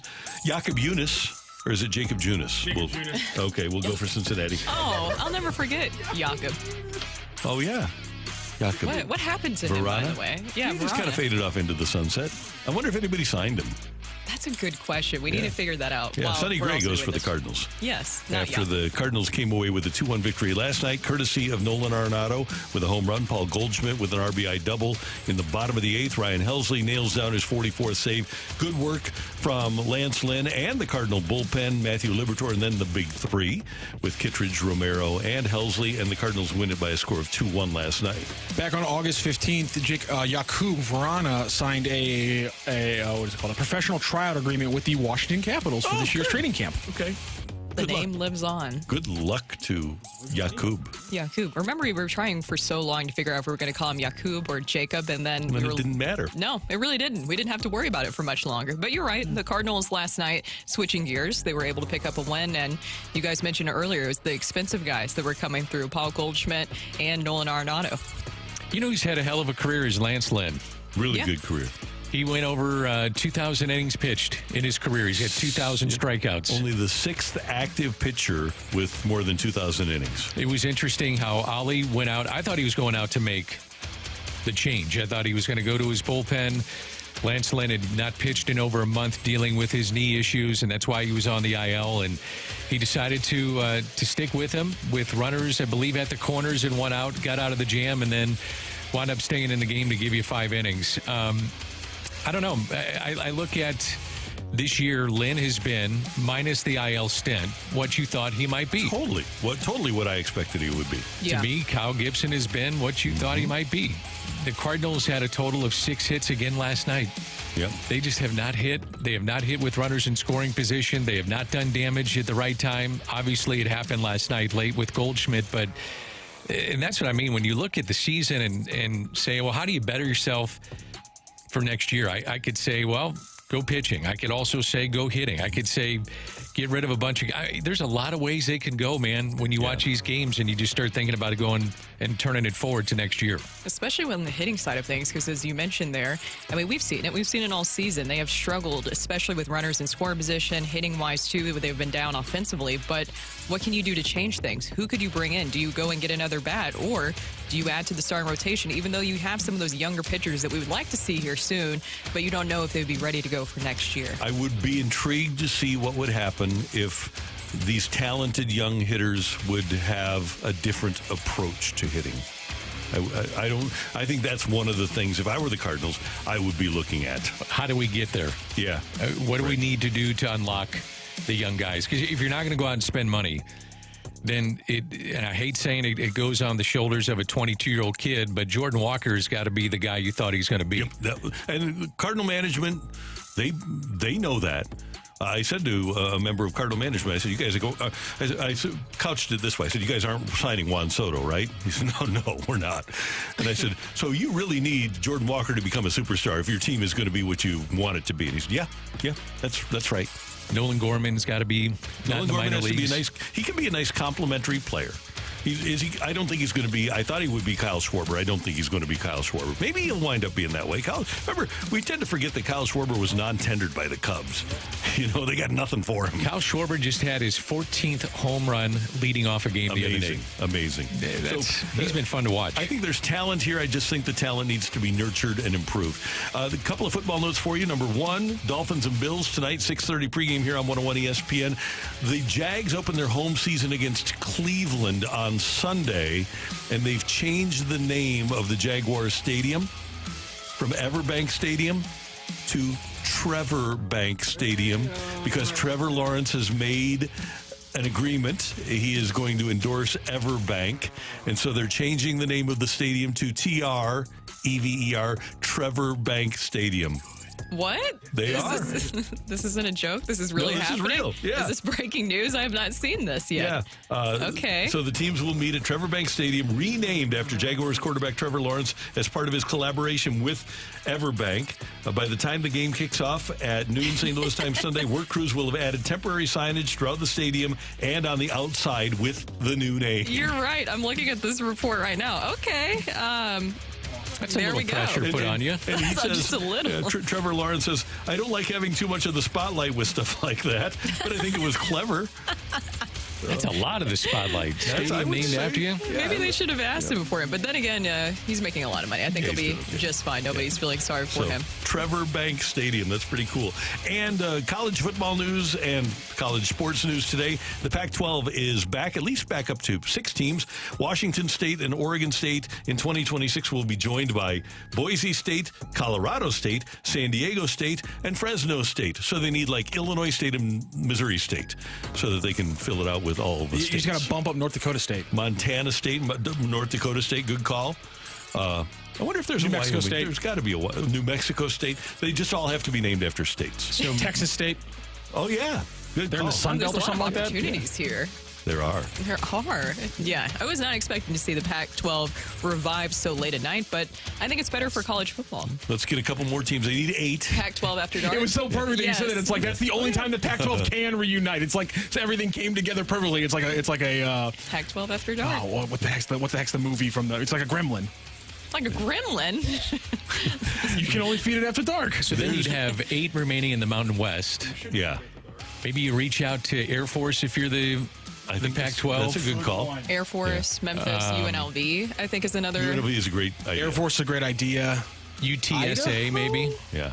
I'm still not. I'm kind of sold now on this idea, though, that you have All Cal and states. Stanford, maybe. Yeah, but I wonder if the Pac-12 constituted this way would be able to generate enough money to pay what Cal and Stanford need. Cal and Stanford are making a ton of money from the ACC. Can they legally leave the ACC for a few years? The ACC is a tough one to leave. That's a great question because we know Florida State has filed suit to try to get out, and you've got the TV rights that even if you move into a different conference, the league continues to get your TV But rights. you're having teams trying to leave. I mean, Clemson, another one that was trying to leave the ACC. Right. So because we got a couple texts about SMU, and that was my same thing. I'm like, I don't know if you can leave, especially just after you joined a year ago. Well, if they ask SMU for money, they'll just pay. Because SMU is not getting any TV revenue from the ACC. Their boosters are paying to supplement and support the SEC athletic programs. they have a lot of money in that school. If you're the Pac-12, maybe you look west of the Mississippi too, or east of the Mississippi. So maybe Memphis. Yeah. Yes. You know, teams like that. Yeah. Go to the American Conference and start pilfering their teams. Yeah. And especially because you've only got the two real true, well, I guess with San Diego State, you've got three real true teams on the West Coast. And as we all know, thanks to the NBA, Memphis is a Western Conference team. So it makes sense. Just bring Memphis to the West. Yeah, I like it. sense. Brooke, that was the first team you mentioned, and it just considering like how good they've been in their conference, It makes a lot of sense. I mean, for them to get bumped Tulane. up. Yeah, Tulane's another great one. Those are the two that I said, Memphis and Tulane. There's something different about putting a New Orleans team in a Western Conference that just feels wrong. Matthew, you remember when the Rams Doesn't even moved here? matter anymore. I know, but it feels wrong. A New Orleans team? The NFC West was Falcons. Atlanta, New Orleans, Carolina, San Francisco, and St. Louis. There was only one team in the West, in the NFC West. You can fudge Carolina to me. What a great division. Atlanta, New Orleans, and Florida teams like Georgia, like those should be in Charlotte South something isn't conference. Charlotte That's the Wild further Wild east? West. I don't know why. Atlanta? Yeah, I don't buy. South Carolina, New Orleans, don't take it out of the South. Just keep those teams there. They're back there They now. belong there. That's today's Rush Hour Reset. Coming up, it's the 25th anniversary of the greatest show on turf, and our former co-host of the Fast Lane here on 101 ESPN and a Pro Bowl member of that 1999 Rams team, DeMarco Farr, is our guest next on 101 ESPN.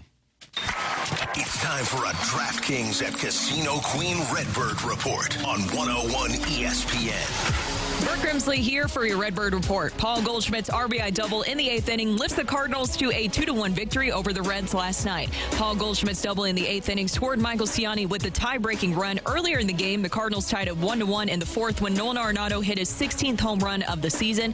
Lance Lynn tied his career high with 7 strikeouts in 5 innings. Ryan Helsley earning his Major League Baseball leading 44th save. In the rubber match today, it will be Sonny Gray on the mound. First pitch is at 12:15. The Redbird Report is presented by DraftKings at Casino Queen. Play, stay, dine at DraftKings at Casino Queen.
I want you to know about Auto Loan Pro. I got my latest vehicle from Auto Loan Pro, and I got a fantastic deal on my financing.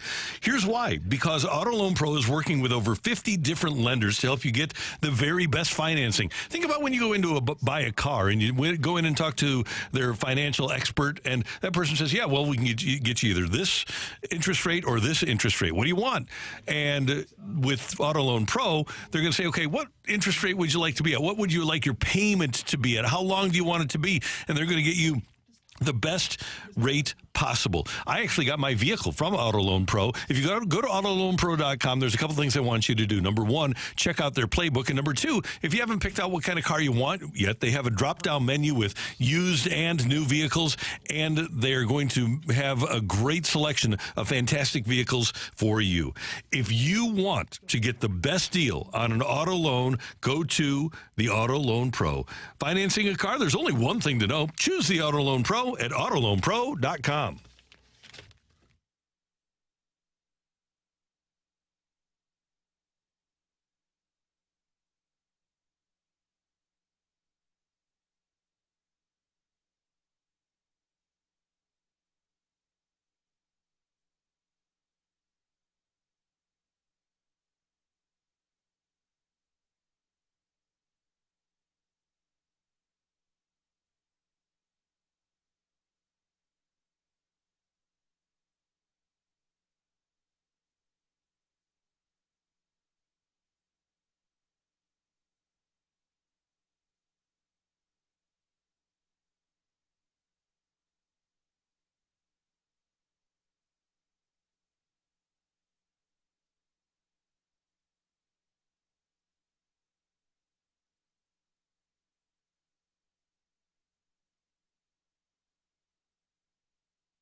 25 years ago, greatness hit a new speed in St. Louis. Fires up the middle, a pass is caught to Isaac, the pivot, and he's gone. And the gateway to the West became The gateway to the best football team in the world. from the lowest lows Green went down hard and is not getting up. to the highest highs. Mike Jones made the tackle, and the Rams have won the Super Bowl. And every unbelievable moment in between.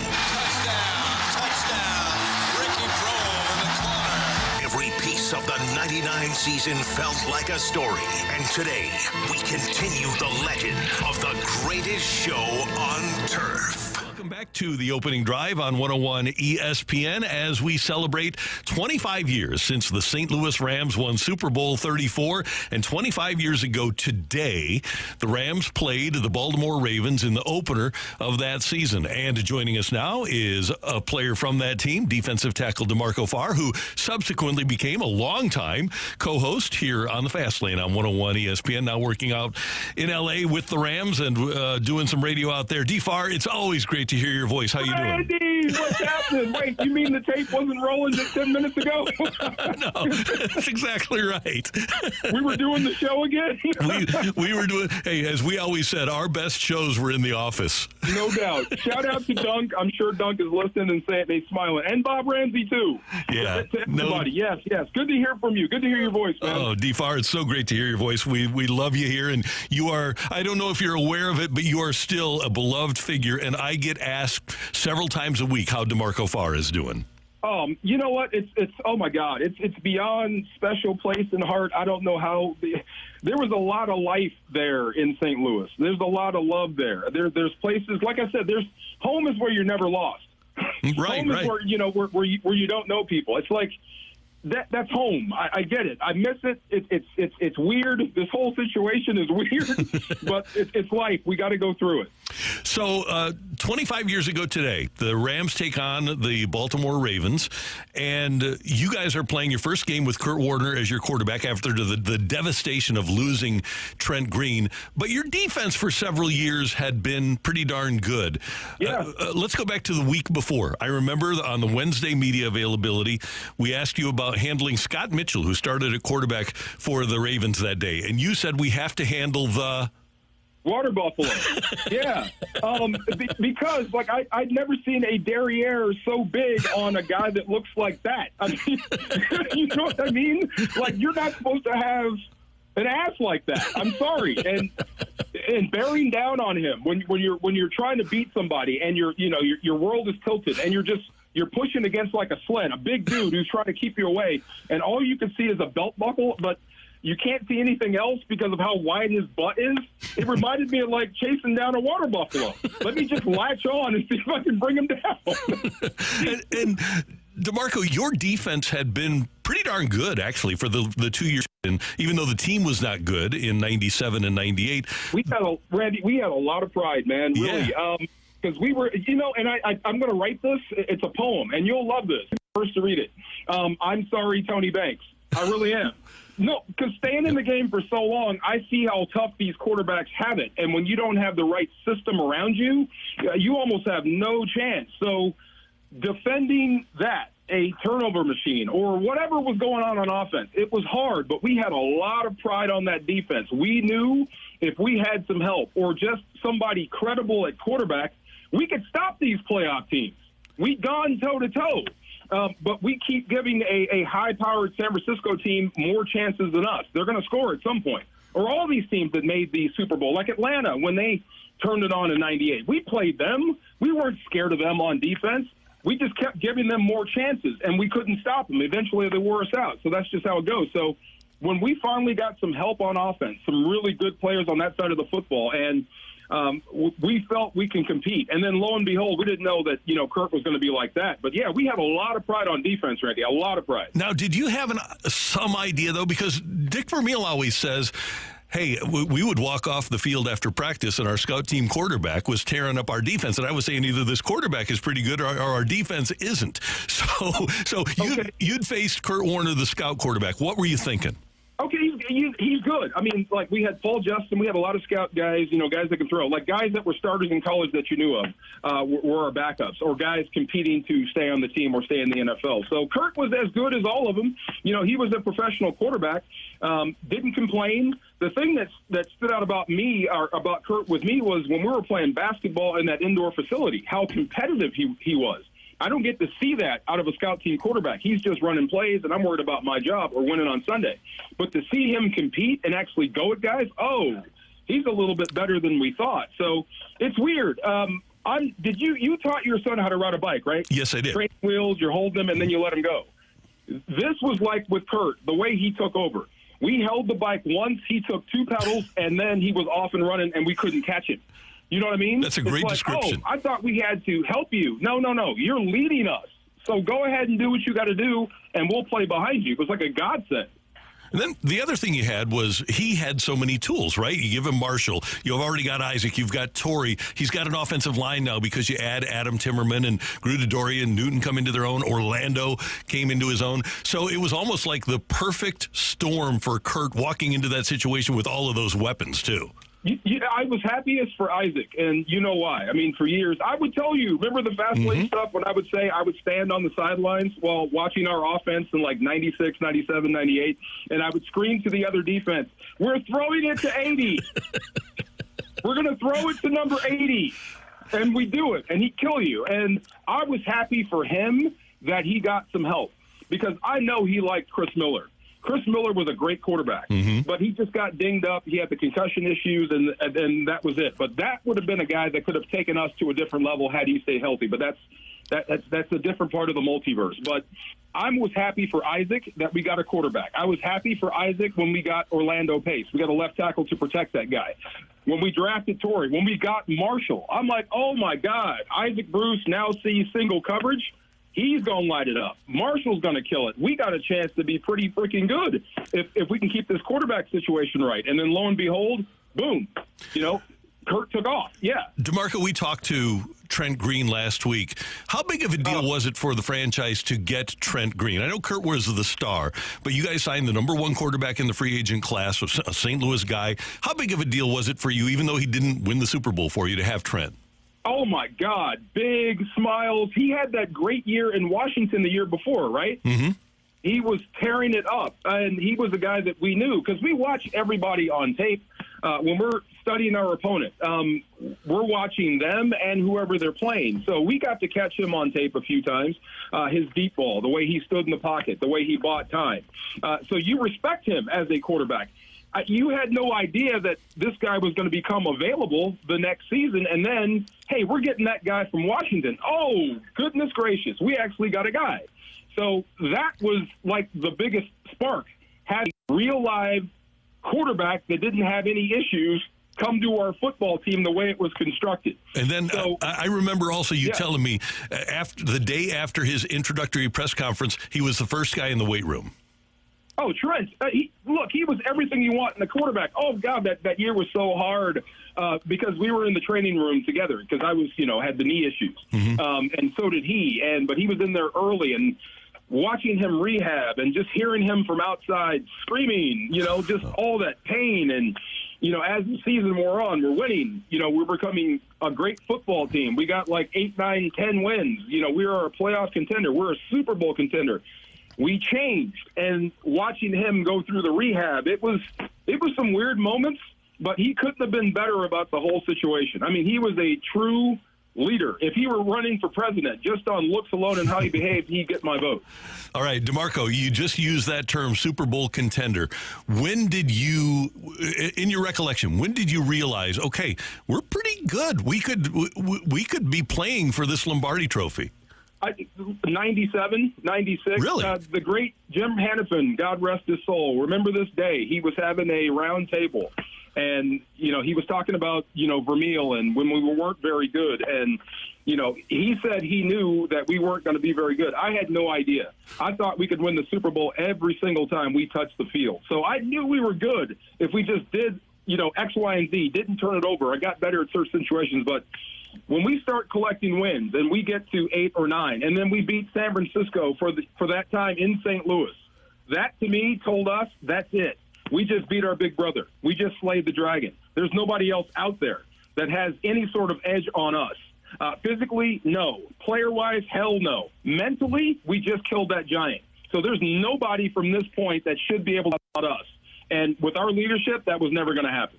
Okay, so leaving the Super Bowl, which is the obvious out of it, if you can pick, if there's something that stands out in your mind's eye about that season, whether it's on the field or off the field, something in the defensive line room, is there a memory that stands out for DeMarco Farr from that 99 season? Oh, there's so many. But, funny, London Fletcher ripping me a new one. And we are forever friends. We're teammates forever, but we're forever friends because of this, because I did lose focus for a hot minute. What was that game?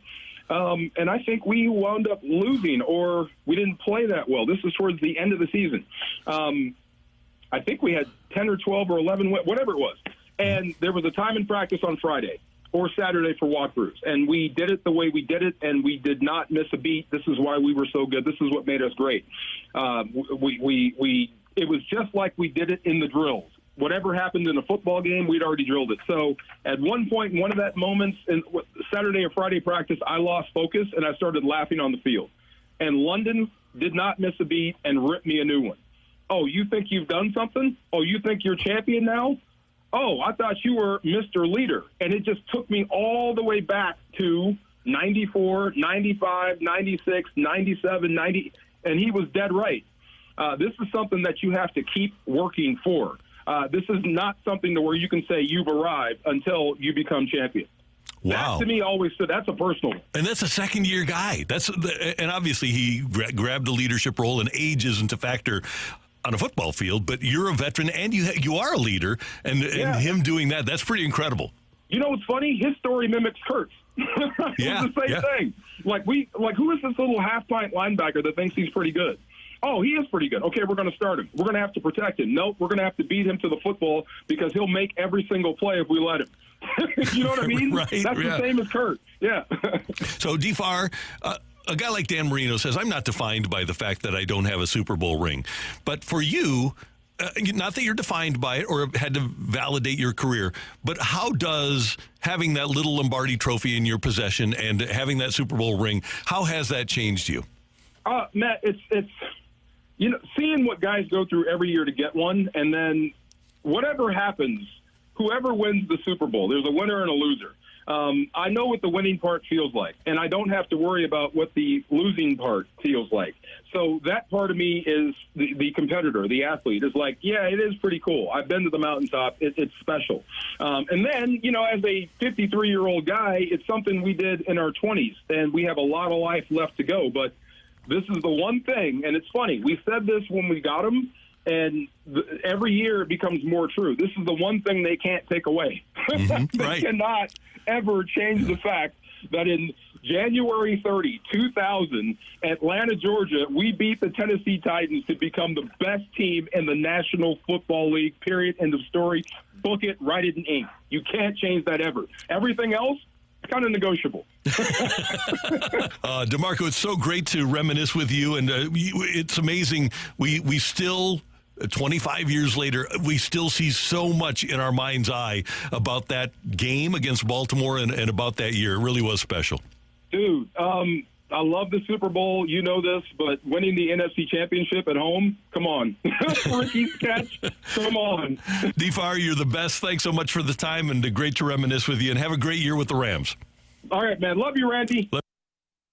That's our buddy D'Marco Farr. He is doing mornings now in L.A. at the ESPN affiliate in L.A. He's on 9 to noon their time, so 11 to 2 our time. So you can hear D'Marco Farr every day. And the greatest show on turf is going to be honored by the Cardinals 1 week from Saturday on September 21st. A huge group of players coming in, including Isaac Bruce and Marshall Faulk, Mark Grudadoria, Torrey Holt, Mike Jones will be there, Mike Martz will be there, Ricky Prohl, Adam Timmerman. And you will have the ability, if you want, to have a meet and greet and get an autograph. Fans can join in the celebration in a couple of ways. With the purchase of a theme ticket from the Cardinals, Isaac Bruce, Marshall Faulk, and Torrey Holt will sign autographs on the Bud Terrace starting at 4 p.m. And then with the purchase of a special theme ticket, Mike Martz, Mike Jones, and Ricky Prohl are going to take part in a discussion of their season beginning at 4:30. And with the purchase of that theme ticket, fans can receive a baseball cap that celebrates a historic season of the greatest show on turf. All you need to do is go to cardinals.com/greatest show on turf, and you'll get up close and personal with people from that 99 team and arguably the greatest single season team in the history of the league. And tune in every day next week when we'll be giving away a chance to win tickets to that game. Looking forward to that. That's September 21st. It's so cool. We're going to talk to Kevin Carter coming up later today. We're going to record Kevin Carter. I already talked to Todd Light, who is one of my favorite players to cover, and so we got a chance to talk with him, and we'll air that interview in a couple of weeks, and then Hakeem is also going to join us on the date of the Bengals game where he scored the 4 touchdowns. I love that. Yeah. One of the great memories I have is seeing he and Torrey Holt going down the sideline. Yeah, that was awesome against Denver in 2000. The other thing about that Cincinnati game, if you remember, is the Sports Illustrated cover. Yep. That Kurt Warner throwing the pass and the caption, "Who is this guy?" Yeah, it was great. I'm really glad that the Cardinals are doing this. I know that we've mentioned that, but having a way to celebrate them, that's a great thing that they're doing. Yeah. Are we doing a lineup game here? Cardinals are playing at 12:15. If we don't, ready at 9:45. Okay, so we're going to do rock and roll. I got to get new sounders. Okay. So we're not doing rock. So we'll do rock and roll with the lineup game at 9:45. Okay. So what do you guys want to talk about next? We're going to do a show plan right here, right now, here on 101 ESPN. You know what? I want to do more. Roll. Yeah, we can do rock and roll. We can give away tickets this segment, and then we can do and then we can close out the show with the lineup game. Sounds good. We'll do that next on 101 ESPN.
What's your goal when you decide to sell your home? For pretty much all of us, it's to get the most money for said home. That's why if you're considering selling your home, or if you've made the decision to, you should get in touch with Gloria Liu with Your Home Sold Guaranteed Realty. Gloria is going to come to an agreement with you on what that home should go for, and if she can't sell it at that price, well, she'll buy it herself, and that's guaranteed in writing. Her name is her promise and says it all. She is going to set up a plan for you to sell your home at your agreed to price, and you're going to get the most money, and she'll buy it if you don't get that price. There are so many different ways, though, that you can go with Gloria to sell your home. A multiple cash offer program that allows you to sell with no showings and no costly repairs, and you pick the closing date. And here's one thing to know about Gloria. She already has buyers. She's been in the business for 20 years. She's collected the names of buyers who want to buy in that price range in your neighborhood, and that puts more money in your pocket. It's Gloria Liu, 314-325-6888, or go to GloriaHasTheBuyers.com. As always, Gloria and seller must agree on price and possession date. To learn more, visit GloriaHasTheBuyers.com.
This is Rocky with your Sports Center update, driven by Johnny Londoff Chevrolet and Johnny Londoff Autoplex.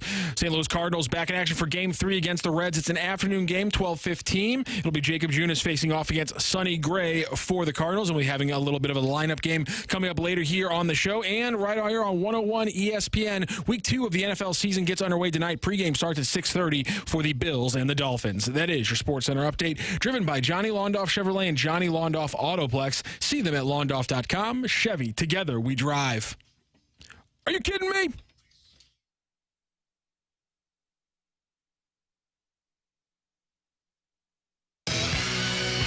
I want to rock!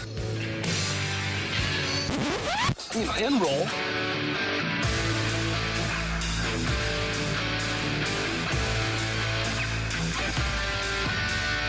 Let's rock. Let's rock today.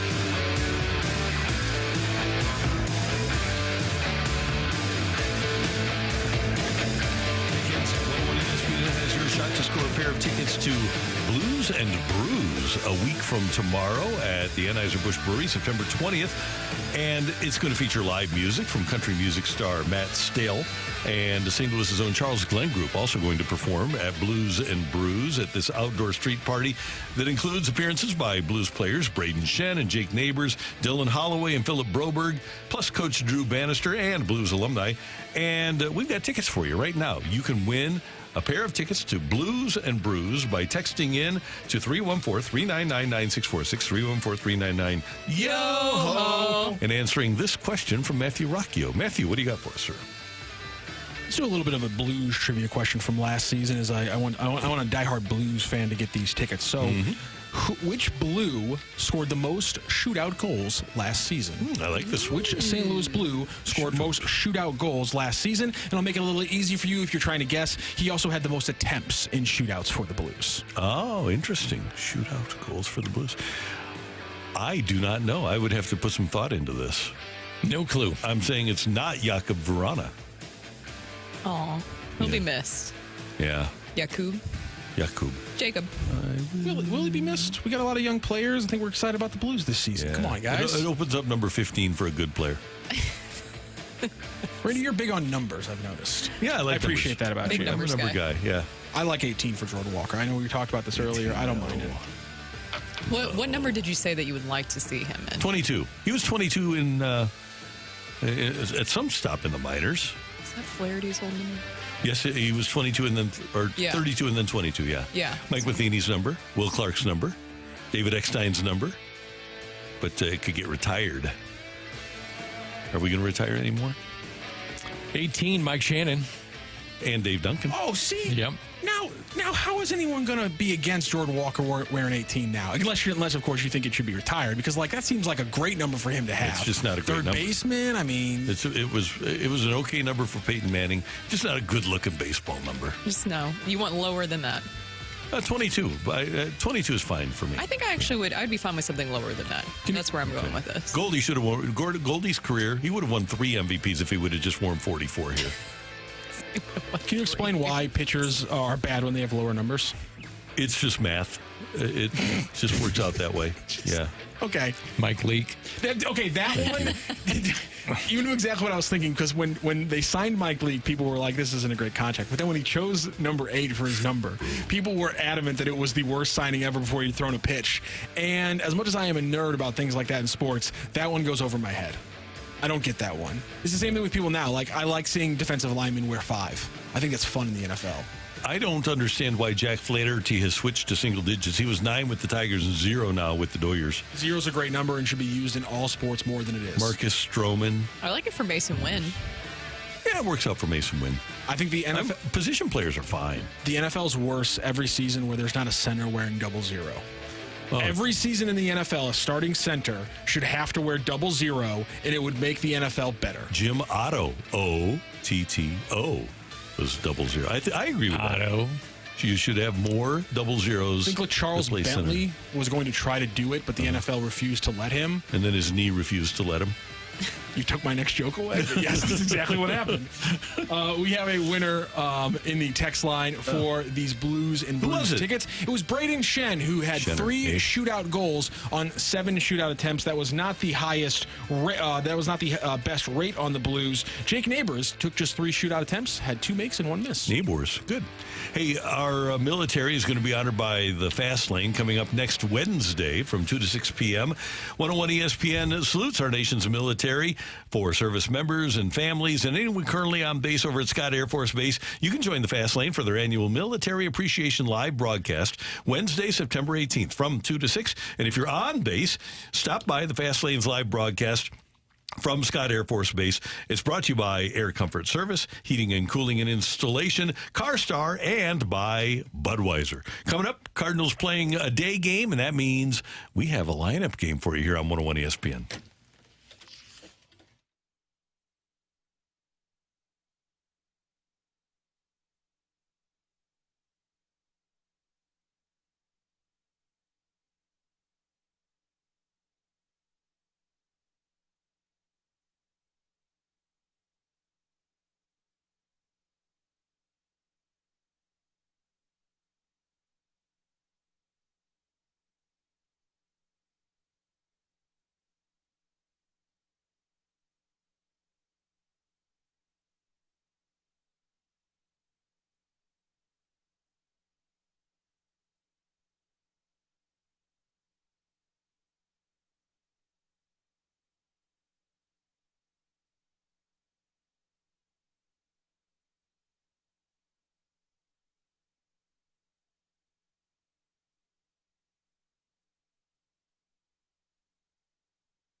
Hey, I want you to know about Empower Checking at Together Credit Union. This is a pretty cool deal because it used to be back in the day you would earn interest on your checking account. Well, that's been reinstituted by our friends at Together Credit Union. It's a brand new high-yield checking account called Empower Checking. And with Empower Checking, you earn above-market interest on the money you keep in your day-to-day checking account. Pretty cool deal, huh? Interest is paid to you each month. It's a checking account that rewards you for balances and not necessarily activity. To apply for Empower Checking at Together Credit Union, all you need to do is visit togethercu.org or stop by any one of their 14 local St. Louis branches and work directly with one of Together Credit Union's amazing member advocates.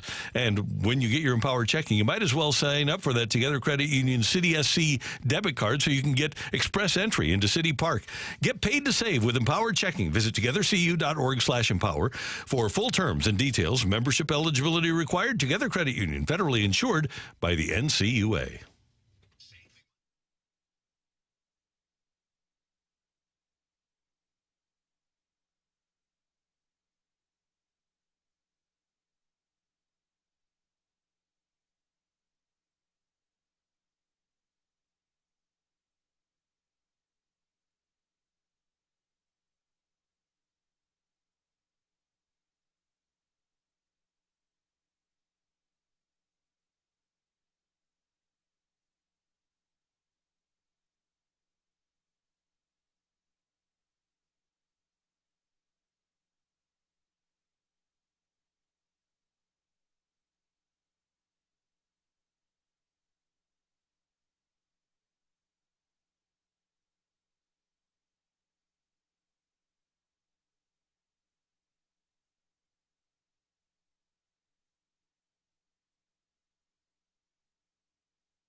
All right, Brooke has a question for me. I do have a question for you because we're about to play the lineup game, which will involve Randy's machine. And Randy, the reason that I thought about this is because you enjoy morbid questions. I do. And so my question for you is, now, I want you to be here as long as possible. Okay. But you do have to think about the future and your plans for the future, including what happens, for afterwards. You know where I'm going with this, right? What I'm insinuating. In the afterlife or whatever, yes. yeah. Do you have plans to bury the machine with yourself?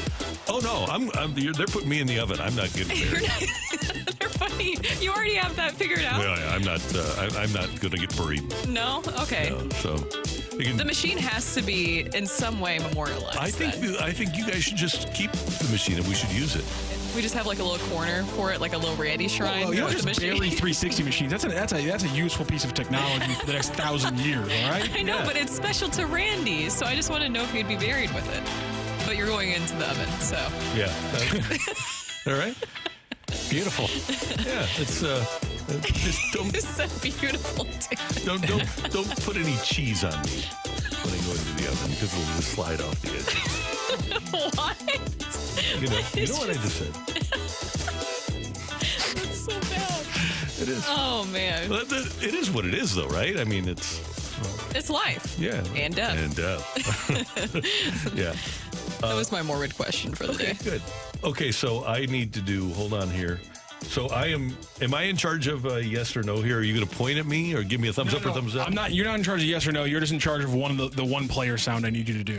Okay. You want which is comes early in the lineup is all I'll say. Mason Wynn. Who's leading off for the St. Louis Cardinals as they take on right-handed pitcher Jacob Junis? He's 4-0 on the season with a 2.82 ERA. Who's leading off for the St. Louis Cardinals? Yeah. Yeah, that'd be correct. You got that one right. You guys are right. All right. We're rolling. Off and running. Let me get a piece of paper here. Okay, so Burley Bomb? Yeah. Yep. Burley? Oh, I got it. It's all right. I need to have the actual thing out there. How big is he? Big man, that's for sure. Hey, man, come on, look at the size of this fella. It is Alec Burleson batting in the 2-hole as a lefty for the Cardinals. 3. Goldie. Anyone disagree with that one? No. Unless they're going to give him a Go! Just kidding. Can't just say no. I'm rolling with the I'm sounder. Paul sorry. Goldschmidt batting 3rd for the Cardinals. Who's in the cleanup spot? We're trying to win. We've got Mason win. We're trying to win games, aren't we, at this time of year? That's why we kept Victor Scott here, because we're trying to win. Nolan Arenado batting cleanup. Oh my God! It's a tornado! Yep. 4 for 4. Nolan Arenado, batting 4th for the Cardinals. I Just can't talk went today. right over your heads. I didn't even hear what you said. I'm sorry. I heard it. Oh, I said we're trying to win. That's why Victor Scott is still on the roster. Oh. Sorry, I was reading this text where somebody said Randy wants to get cooked in one last carrot cake. Not a bad thought. That kind of distracted me for a second. Okay, good. I'll stay off Okay, the number text line. 5 hitter today. This is right-hander they're going against, correct? Yes. Jakob Junis. We already know Newbar's in the lineup. Thank you, Matthew. You didn't have to tell him you knew that. Oh, no. Jesus. People are going to get mad. Yeah, Newt, you're right, Dan. I'm gonna get a candy bar. I'm gonna get a candy bar. Lars Nootbaar batting 5th for the St. Louis Cardinals. Okay. New ones out of nowhere. Okay, so second base here. So short. Need a catcher, second, right field, center field. So well, is Newt not? Newt would be corner outfield, right? I got him in left. So what about Ciani hitting 8th? So maybe Brendan Donovan here. Batting 6th for the Cardinals. It's not Brendan Donovan. So you're saying second, or what did you say, Dan? You need by my count, if Newbar's in left, you need a catcher, second baseman, right fielder, center fielder. We know what the center fielder is. What about Pedro Pajes? I think he hits 8th, don't you? I would think so. Doesn't Sunnybury usually go with Herrera, though? Will you put what about Tommy Sajaci? That's what I was just going to say. Sajaci, let's put him in there. Batting 6th for the St. Louis Cardinals. Ooh, just kidding. Well, then it's got to be a catcher. Or DH. Well, if you guys want to go with Pedro, we can. Who's your DH? You got to speed up I the got pace Burleson here. as my DH. How about Carp? Marp. Marp. Uh-oh. It's 9:58, guys. We just got to roll. Okay, so what do you think, Daniel? Give us one. Give us a guy. Ivan Herrera. Okay. Yeah, Ivan Herrera is at catcher and Okay, batting 6th. 7th. Now it's Sajaci. Sajaci. Or Donnie Baseball. Let's go with Sajaci. Put me in, coach. I want to kick some butt. Pies. Where's Jordan Walker? No, we already have. You already have Herrera. Herrera. Yeah. So JC's batting 7th, batting 8th, and You need batting another 9th. outfielder. Pies. No. Herrera's catching. He's not the DH. That's what we were saying. I thought he was the DH. No. Oh, so J-Dub. Yes. Batting 8th That's is, where in fact, Jordan Walker. And then batting 9th for Ciani. the Cardinals. And playing center field is, in fact, Michael Ciani. So Mason Wynn at shortstop batting first. Alec Burleson is your DH batting second. Paul Goldschmidt first base and batting third. Nolan Arenado batting cleanup at third base. Lars Nootbaar batting 5th. He's your left fielder. Ivan Herrera behind the plate batting 6th. Thomas Sajaci's at second base today batting 7th, looking for his first career hit. Jordan Walker in right field. Michael Ciani rounds out at 9th, playing center field. Bet the over on red stolen bases today. There it is. Yeah, great job today by our producer, audio, video engineer, the one, the only Matthew Rocc. Thank you, sir. Yeah, let's not lie to him. It was okay. Okay. Brooke, did you have fun today? I did. Are you stunned by something that you just read? Yeah, I don't know. Okay. Yeah. No? Okay. We'll talk about that tomorrow. Danny Mac, you were awesome. You were fantastic, Randall. Great job. Thank you for tuning in, texting in, and being a part of the show. We've got a balloon party with T-Mac and Ajax coming up for all of us until tomorrow morning at 7. Have a fabulous Friday Eve, St. Louis.